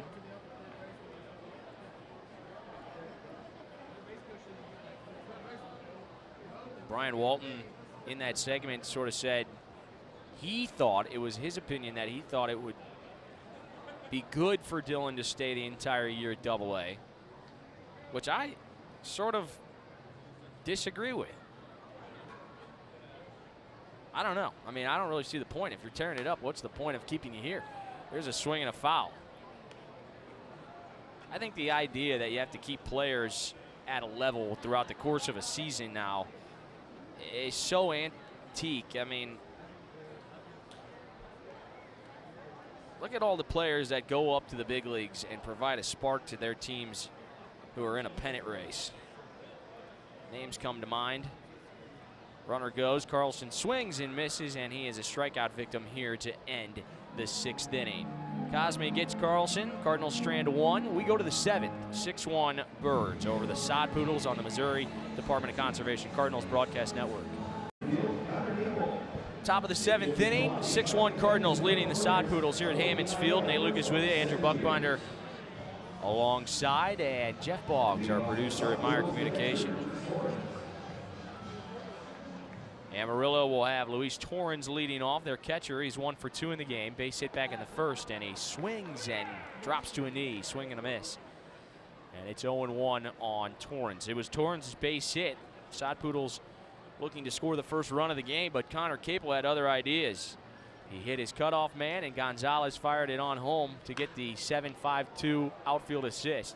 Fly ball to center field, and Dylan Carlson is there to make the grab for out number 1. And Tommy Parsons just continues to pitch effectively in this game. 6 1/3 now, 5 hits, 1 earned run, 1 walk, and 7 strikeouts for Tommy. His lone mistake was a home run that he gave up to Brad Zuniga. And another example of Parsons and his ability to throw strikes. 78 pitches, 55 strikes. And a swing and a miss by Hudson Potts. It's 0-1. Since that home run back in the second, just 2 hits allowed. Here's a sharp hit to third off the glove of Gonzalez. Took kind of a wicked hop, and it escapes his glove. So Potts is able to reach via the base hit. The 6th hit of the game for the Sod Poodles. Jerry L was about to make that play. Had it not taken the hop, that would have changed things. I think he was ready. He was right in front of the ball. But so it goes. Cardinals will put the overshift on against Brad Zuniga. And move Gonzalez over to the right side of second base. So Ascanio stays at the shortstop position. Chenea holds the runner on at first, and the pitch home, swing and a miss. It is 0-1 on Zuniga, Sod Poodles' first baseman. His home run came in the 2nd inning. That was his 13th of the year. Now 42 runs batted in. And the 0-1 delivery is outside for a ball. It's 0-2. Pardon me, 1 ball and 1 strike. Philip Wellman, Sod Poodles manager, stands outside the third base coach's box. And he was the hitting coach here for the Cardinals in 2012 when the Cardinals won their Texas League Championship, swinging a foul. And you get him down memory lane and the players that he was able to teach and develop here that season. He included the likes of the late Oscar Taveras, Matt Adams, who Philip still stays in regular contact with, Colton Wong, Greg Garcia. 1-2 pitch is hammered down the left field line. This is foul. Home run distance, but well foul. And it's 1-2. And Welly, manager of the San Antonio Missions last couple of seasons, and now with the Amarillo Son Poodles after San Antonio became a AAA market. The 1-2 pitch on the ground to the second baseman, Lopez. He goes to short for 1. Ascanio on the turn, double play. 4-6-3, Tommy Parsons. 2nd inning in a row, he has ended it with a double play. Time to stretch at Hammons Field, 6-1. All Springfield on the Missouri Department of Conservation Cardinals Broadcast Network. 6-1 Cardinals as this ballgame moves into the bottom of the 7th inning. Cardinals scored a run in the bottom of the 1st, RBI base hit by Brian O'Keefe. 3 runs on 3 hits in the 4th, and the Cardinals then extended their lead in the 5th inning with 2 more. Lone run on the Sod Poodle side is a home run by Zuniga, and Tommy Parsons has carried the Cards from a pitching standpoint. 7 innings, 6 hits, 1 earned run, and he certainly could come back out. He's only thrown 86 pitches. He has just cruised on this opener of a 7-game homestand, and I'll tell you what, it is about as perfect of a night for baseball as you will find. Still somewhat of a dimly lit sky. Lights are on, but this game, it's amazing what happens in this ball game when you have good starting pitching, and that's what Tommy Parsons has delivered. And he has held the Sod Poodles in check all night. Amarillo, Bolaños the starter. 4 innings, 6 hits, 4 runs, 3 earned. And then Makita took over. He went an inning. And then Cosme went an inning.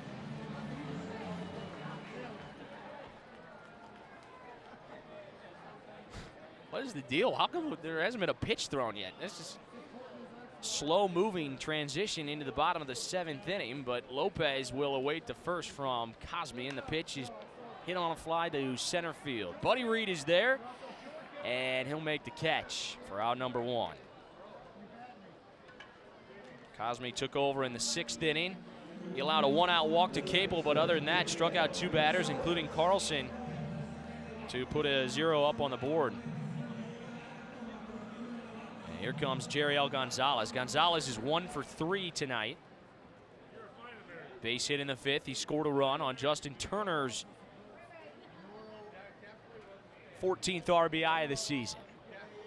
Hitting room on the left side for Gonzalez, and the pitch is down and in for a ball. Cardinals have done all their work tonight via mostly base hits.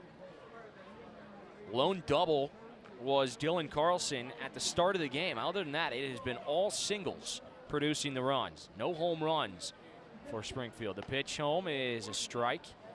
Just so rare these days to see 6 runs on 10 hits and no home runs. That has not been the case in St. Louis, where they are blasting home runs out left and right at PNC Park. Big lead over the Pirates as this sails high and outside. 13-4 St. Louis. DeYoung's got 2 home runs. Kisner's got his first in the big leagues. Goldschmidt, 3rd straight game with a homer for Paul. He's up to 21. 4 dingers for St. Louis, as this is down and into Gonzalez. Gonzalez certainly has home run power. We saw him deliver a moonshot, a walk-off home run in the last homestand to beat the Travelers. Pitch to Gonzalez stays up, and that's ball 4. A 5-pitch walk issued by Cosme, and the Cardinals have a 1-out base runner. In fact, the Cardinals have had a base runner in every single inning of the game. And Brian O'Keefe, who has really played well tonight, 2 RBI singles. He's also walked and scored a run. And he strolls to the plate with 1 out in the bottom of the 7th inning. 6-1 Springfield over Amarillo. Hitting room on the right side for the right-handed batting O'Keefe. Second baseman Castillo plays him up the middle as this is chopped. Third base side, but foul. Not by much. Third baseman Potts watched it go as that ball rolled all the way into the corner, forcing Orozco to trot over, pick it up, and toss it to a fan on the berm.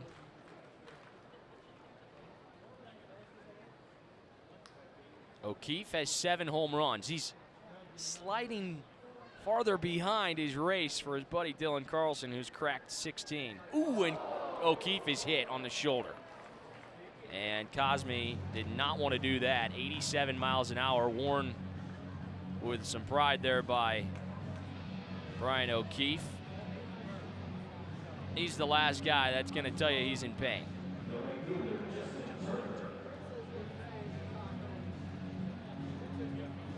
You don't get that Northeast Albany toughness, wincing in pain. He took that and wore it, didn't he? Up to second base goes Gonzalez. O'Keefe at first, and now it is Justin Turner, who's got himself a 2-hit game. Cardinals looking for more offense here in the bottom of the 7th inning against the Son Poodles, already up 5 runs. Buddy Reed has played a very shallow center field against Turner. We saw him make a terrific catch into the right center field gap to rob Raider Ascanio of an extra base hit in the 6th inning. He's got some wheels. That right center field alleyway is open for Turner, who takes a steer called on the outside corner. It's 0-1. A 1-out walk to Gonzalez, and then a hit by pitch has the Cardinals in business here in the 7th inning. Cosme ready, high set, delivery home in the dirt. Blocked well by Torrens, who has been busy behind home tonight. He's played well. He'll sub out that baseball for a new one. Home plate umpire Luis Hernandez looks at it, goes, "What's wrong with it?" Throws another one to the first base side dugout. And the beat goes on. Potts is even with the bag at third, but off the line. Middle infield would like the double play ball. Turner with 1 out and 2 aboard. Here's the pitch. Outside. Up and out of the zone 2 for the left-handed swinging Turner. It's 2 balls and 1 strike. Cardinals have gone 5-5 in their 10 games against the Son Poodles in 2019.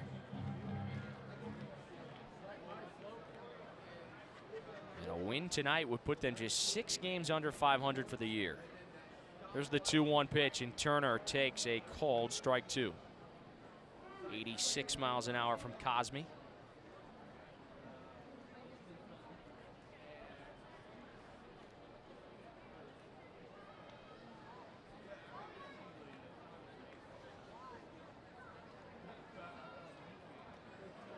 The 2-2 pitch to Turner.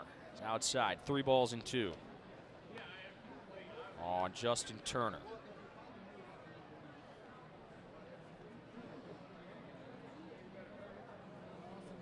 Cosme is 2-3, or went 2-3 last season with a 4.12 ERA. He's 1-1 in 14 games this year. ERA at 5.82, so he's been susceptible. The 3-2 pitch is judged ball 4. And the Cardinals had the bases loaded here in the bottom of the 7th inning. Cosme allowed his first grand slam of his career back on June 15th against Tulsa. In fact, home runs are hard to come by off this right-hander. He's only allowed 9 his entire career, but the bases are juiced for Chris Chinea, who's looking for his first hit of the game. And all of this is self-induced. A walk, a hit batter, and a walk. And the Cardinals looking to blow the doors off this ball game here against Cosme and the Sod Poodles. Time is asked for and granted. Gonzalez at third, O'Keefe at second, Turner at first. Corner infielders are even with the bags. Middle infield still plays for the double play ball.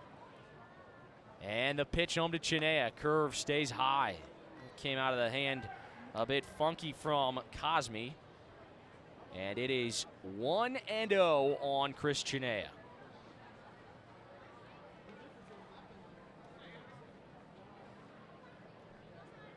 Chinea's got a 4-game hit streak.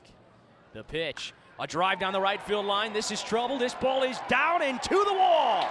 In from third, Gonzalez, waving home O'Keefe. He will score. 2-run double for Chris Chinea. And it's 8-1 Cardinals here in the bottom of the 7th inning.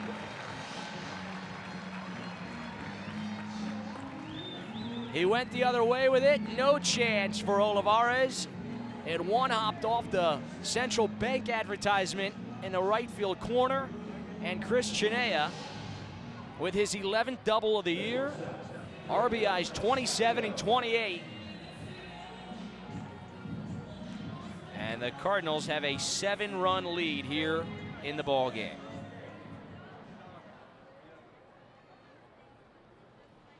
Raider Ascanio now looking to add. The infield is drawn in. Runner at third is Turner. At second base, Chinea. And the first pitch home is a ground ball right side. Tough play. Gloved by Castillo. He'll just take it to the bag. Turner got a great beat from third and scores.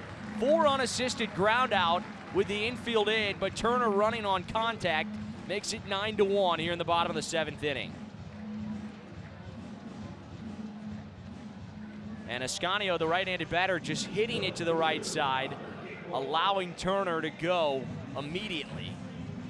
And Castillo, his only play was to just walk it over to first base and retire Ascanio. Over to third, though, gets Chinea. 3 runs home in the inning. The big hit belonging to Chinea, the 2-run double. Capel, who's got 2 hits and he's also walked in the ballgame, takes outside ball 1. And Luis Torrens goes out for a Burrell Behavioral Health mound visit.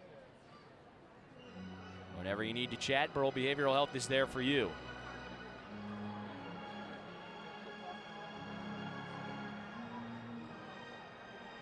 Torrens and Cosme talk it over.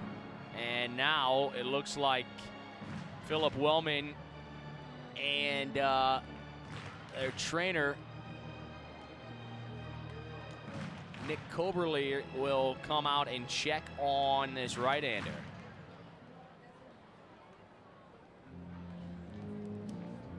And the discussion right now with Cosme. They're looking at his right elbow, I believe.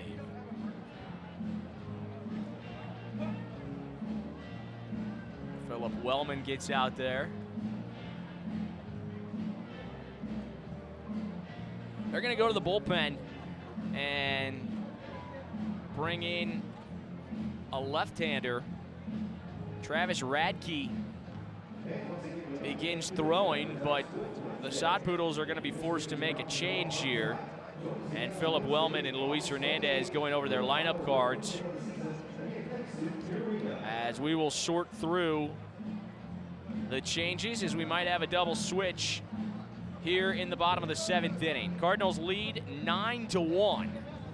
They've out-hit the Sod Poodles 11-6, and an injury forces Radke to be summoned from the left field bullpen. We'll give you all the changes in a moment. Pitching change here on the Missouri Department of Conservation Cardinals Broadcast Network. We've got a Mr. Car Wash pitching change, and it's a double switch. Sod Poodles will bring in Taylor Colway off the bench, and he'll hit in the pitcher spot 9th. Brad Zunica, his evening is over. And the new left-hander is Travis Radke, who will hit 7th. And of course, all changes, pitching changes that is, brought to you by Mr. Car Wash. For just $19.99 a month, you can get the unlimited Wash Club membership. And as it has been, Mr. Car Wash has been pretty packed, but when you're a member, you get to skip the line with the members lane. Real easy. Put a little sticker on your car, you drive up to the arm, it scans you, and off you go. You're in and out of there in less than 10 minutes.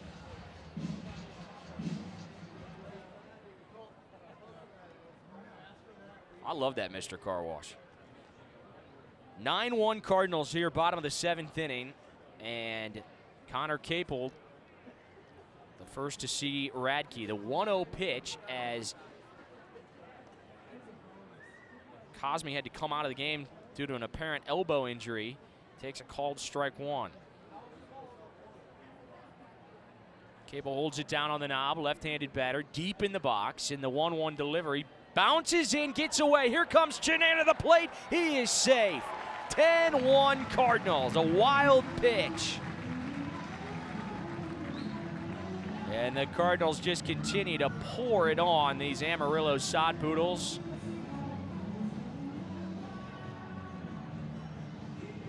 Welcome, welcome to the home of the Kings in the North, as PR coordinator Matt Turr likes to remind everybody. When you visit Hammons Field as an opposing team, thou shalt be challenged. Here's a 2-1 to Capel. Ground ball sharply hit into right center. Another base hit for Capel. He's got a 3-hit game. How about Capel? Hitting 8 tonight,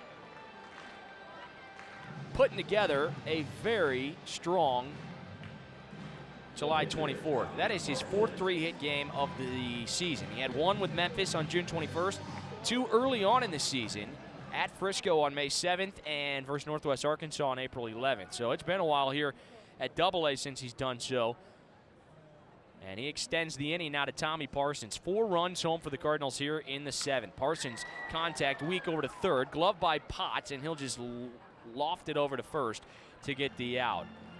The Cardinals score 4 more runs. Chris Chenea delivers with the double down the right field line.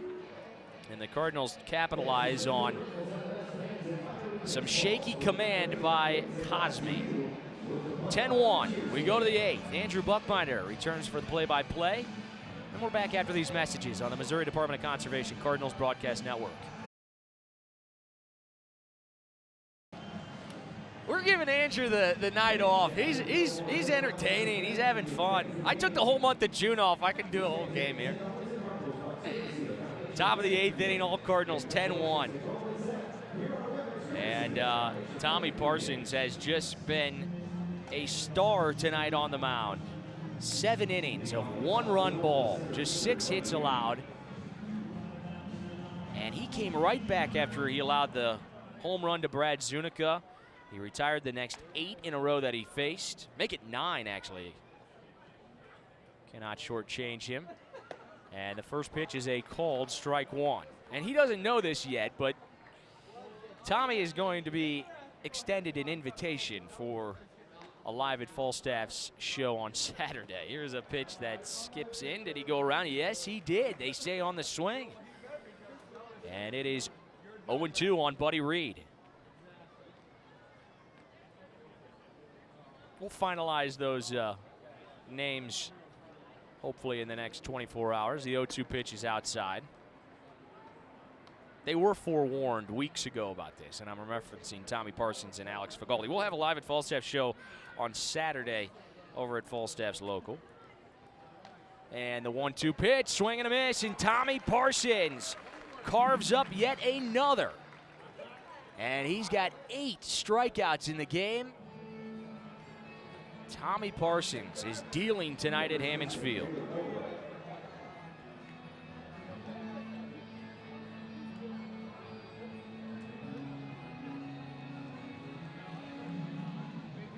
So with 1 out, the batter now is Colway, who came in on the double switch, and he takes the first pitch inside. Parsons at 93 pitches now. Cardinals do get some action going in the bullpen, but I think Parsons is going to be given every opportunity to at least close out 8 here. Here's a pitch high, sails out of the zone, 2-0 on Colway. Colway's hitting .255 through 51 games. Left-handed batter, and this is popped up left side. Long run coming in is Capel. Out goes Ascanio, and he calls off everybody and makes the catch near the foul line, just beyond the infield in shallow left for out number 2.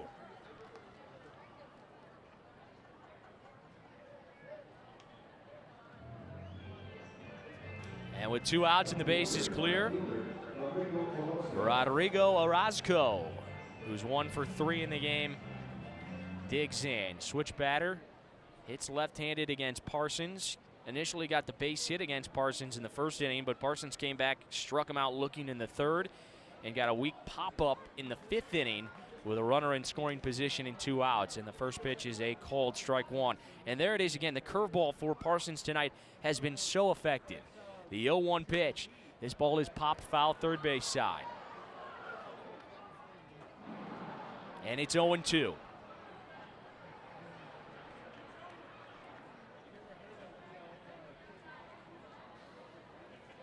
The 98th pitch of the game for Parsons is hit on a line to right center field. Long run. Carlson on his horse. He gets there and makes the catch. Running onto the warning track. He put his head down and sprinted into the right center field gap. He makes the catch. And Tommy Parsons, 8 one-run innings in the book tonight. And it's all Springfield. 10-1 they lead as we go to the bottom of the 8th on the Missouri Department of Conservation Cardinals Broadcast Network.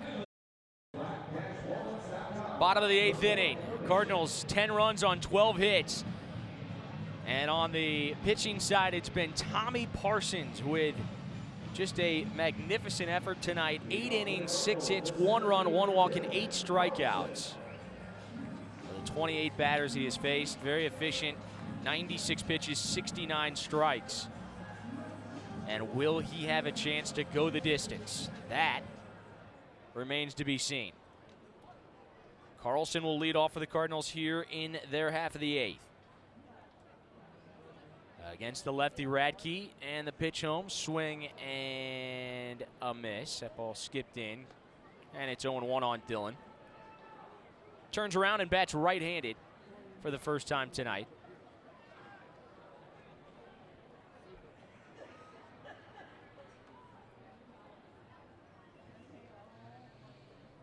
And the next pitch is hit foul down the first base line. Sharp contact there by Carlson, and that thing rattles off about 14 different angles before making its way to the right fielder Olivares.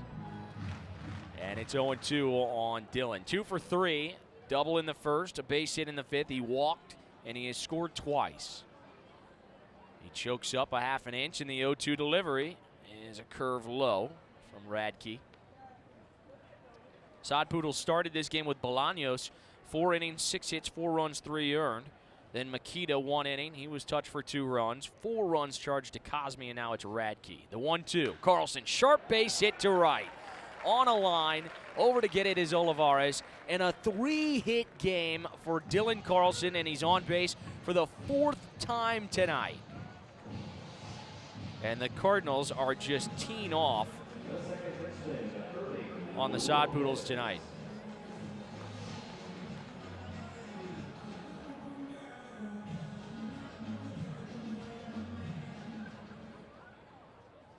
And with a runner at first, it's Irving Lopez. That is now the 10th 3-hit game for Dylan Carlson. That's remarkable. This ball skips away. Carlson will stay put at first base. Cardinals up 9 runs. Not going to run. Carlson, I'm going to give you an updated number on just multi-hit games, period.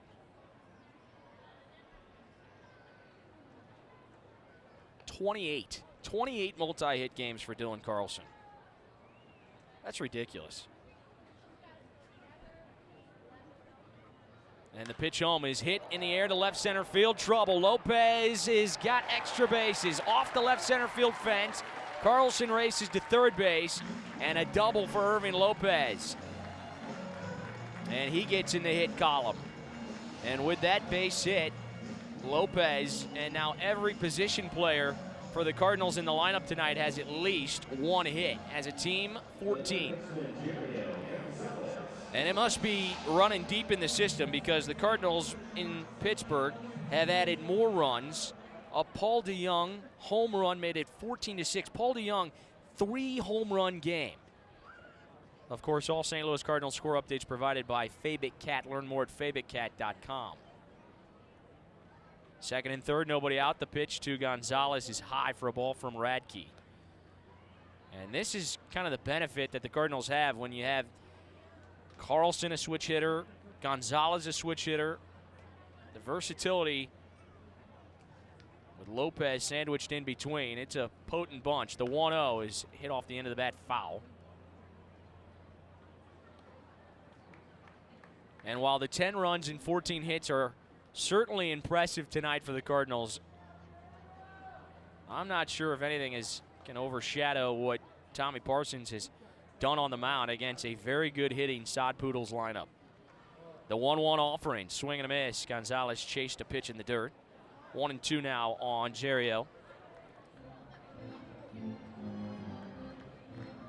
And something else, and this goes right to the credit to the hitting approach provided by Brandon Allen and Joe Krusel and Nick Longmire and the entire staff. But how about going the other way? Carlson went to right, hitting right-handed, and Lopez to left, hitting left-handed. As this is in the dirt, and Gonzalez watches ball 2. Skip in, and Torrens continues to swallow up baseballs behind home plate regardless of the Sod Poodles pitcher out there. Currently it's Radke. Travis looking for an out here in the bottom of the 8th inning. 2 on, nobody out. 10-1 Cardinals here in the 8th. Gonzalez, a patient hitter, awaits for the 2-2. Swinging a line drive down the left field line. This ball will get down. Carlson scores. Lopez follows suit. Heading to second, Gonzalez, and he slides in. Safe. 2-run double. It's 12-1 Cardinals here in the 8th.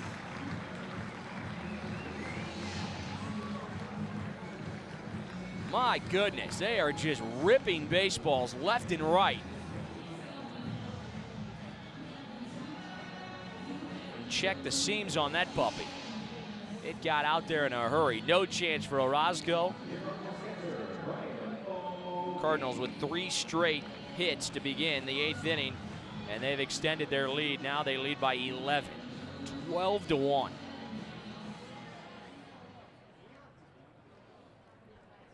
Multi-hit game for Gonzalez. That's his 5th double, and RBIs 28 and 29. Not bad. Tonight's his 30th game. He's got 29 runs batted in. Pretty effective. Here's Brian O'Keefe. First pitch to O'Keefe is a breaking ball, strike call. 0-1.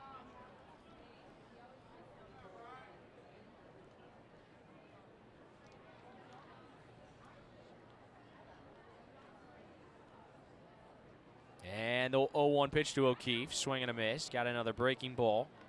And it's 0-2. On the Cardinals catcher tonight, Brian O'Keefe, who has called a tremendous game behind the dish. He and Tommy Parsons cruising. 8 one-run innings. Cardinals will certainly enjoy tonight and look to jump right back on these Sod Poodles tomorrow. As O'Keefe, I think even Brian thought that was strike 3. Fastball or changeup maybe 83 miles an hour, doesn't get the call.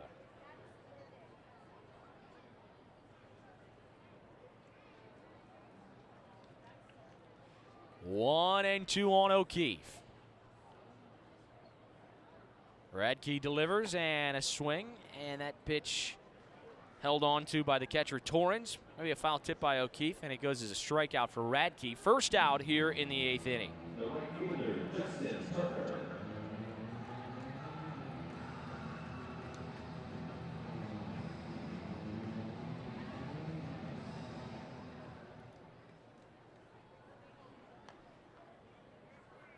And with one out, the batter is Justin Turner. Turner has scored twice, reached 3 times, a multi-hit game, an RBI single back in the 5th. And the pitch home to Turner registers as strike 1. Left-handed batter, Turner delivered early and often. He's got Gonzalez out at second base. Son Poodles with the overshift on. And they pretty much do that for every hitter. Here's a 0-1 pitch, swing and a miss. And Radke is ahead 0-2. Right-hander is throwing in the Cardinals bullpen. And that is Will Latcham. Parsons is at 96 pitches officially. Here's an 0-2 delivery to Turner outside and a bit high. 1 ball and 2 strikes.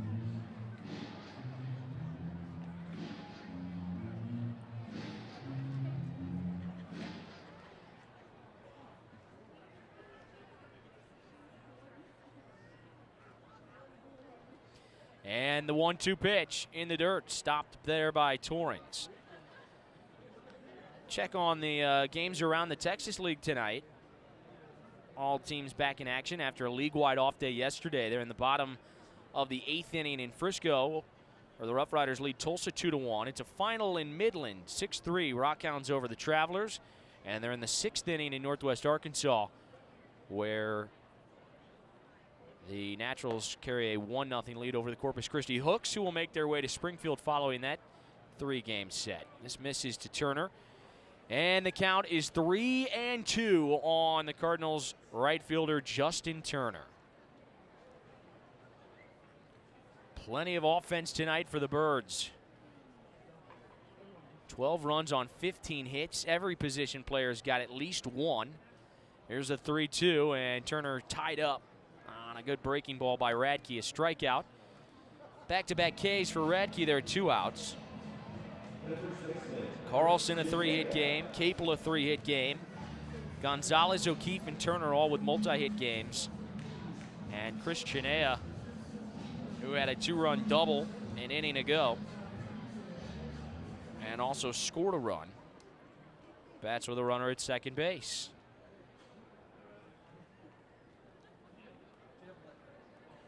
And remarkably, I reiterate the fact that all of the Cardinals' runs tonight have been scored on hits, not necessarily home. They have no home runs.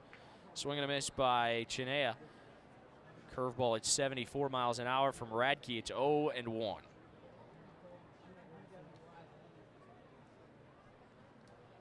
I'm sure somewhere Evan Krasinski's thinking to himself, hey, you might want to save some of these runs for tomorrow. The 0-1 pitch is in the dirt, stopped by Torrens, who slides to his right.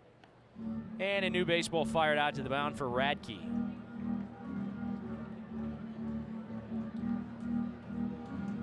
Chenea, right-handed batter, taps home a couple of times and gets ready to hit from the right-handed side. Left-hander Radke delivers a 1-1, ground ball third base. Potts charges, fields, throws over to first, a bit offline, but Colway able to stay on the bag and retire the side. And the Cardinals make a Mr. Car Wash pitching change. Tommy Parsons tonight, the star on the mound. 8 innings, 6 hits, 1 run, a walk, and 8 Ks.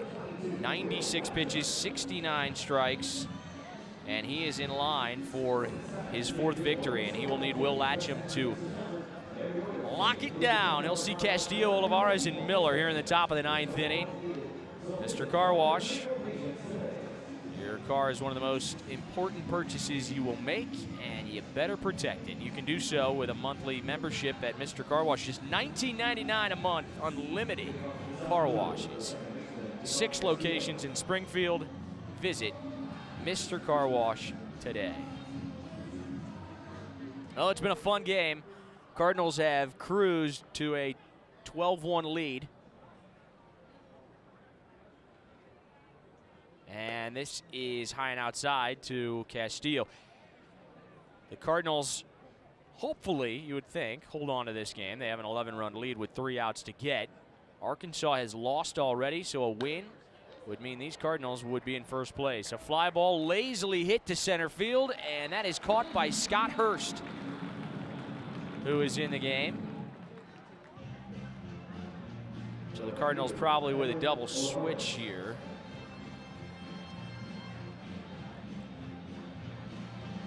Or maybe just straight up give Hurst an inning in the field and let Carlson take a rest. He had a big game, on base 4 times and scored 3 runs.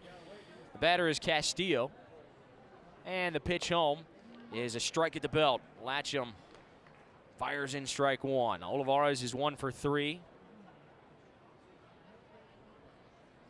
And Latcham with that slow pace back holds the foot and then comes home, and the delivery is lifted into right, and Turner with a diving attempt misses the ball, scoots away from him, and up to second base. Now Olivares is going to third base. The throw is there, and he's out!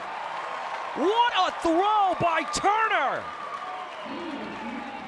Oh my goodness, an absolute laser from Turner in right field. And Olivares, trying to stretch that into 3 bases, gets thrown out at third base.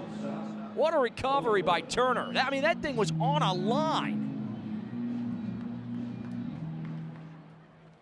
And the aggressiveness does not work out. So Latcham looking for the final out here against Miller. So base hit and then 9-5. Second outfield assist tonight for the Cardinals.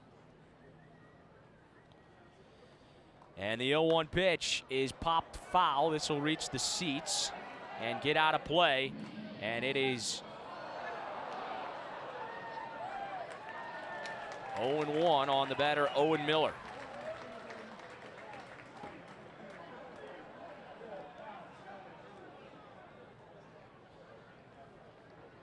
Another fun ball game here at Ammons Field tonight. Good starting pitching, big offense, and now Latcham looking to secure the win. The 0-1 is hit down the right field line. This will twist foul, and the Cardinals are 1 strike away.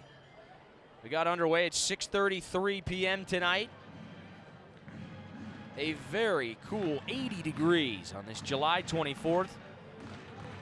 As 4,572 await Latcham's 0-2 pitch to Owen Miller. Here it is, and it's high. A fastball at 93 miles an hour. 1 ball and 2 strikes. Base is clear. Cardinals scored a run in the first, 3 in the fourth, 2 in the fifth, 4 in the seventh, and 2 more in the eighth. And they lead 12-1. Latcham's 1-2 pitch. Curveball. Oh, my. Woo! Holy jumping.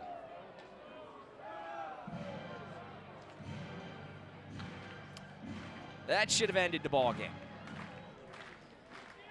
The 2-2 offering to Miller. Swinging a line drive, right center field. Hurst over in the alleyway will give way to Turner, who makes the catch in right. And the Cardinals secure a 12-1 victory tonight over the Son Poodles in the first game of a 7-game homestand. Cardinals pump out 15 hits. Tommy Parsons was absolutely brilliant on the mound, and a fun one at Hammons. We'll have the totals in a moment. Post-game show is next. Missouri Department of Conservation Cardinals Broadcast Network.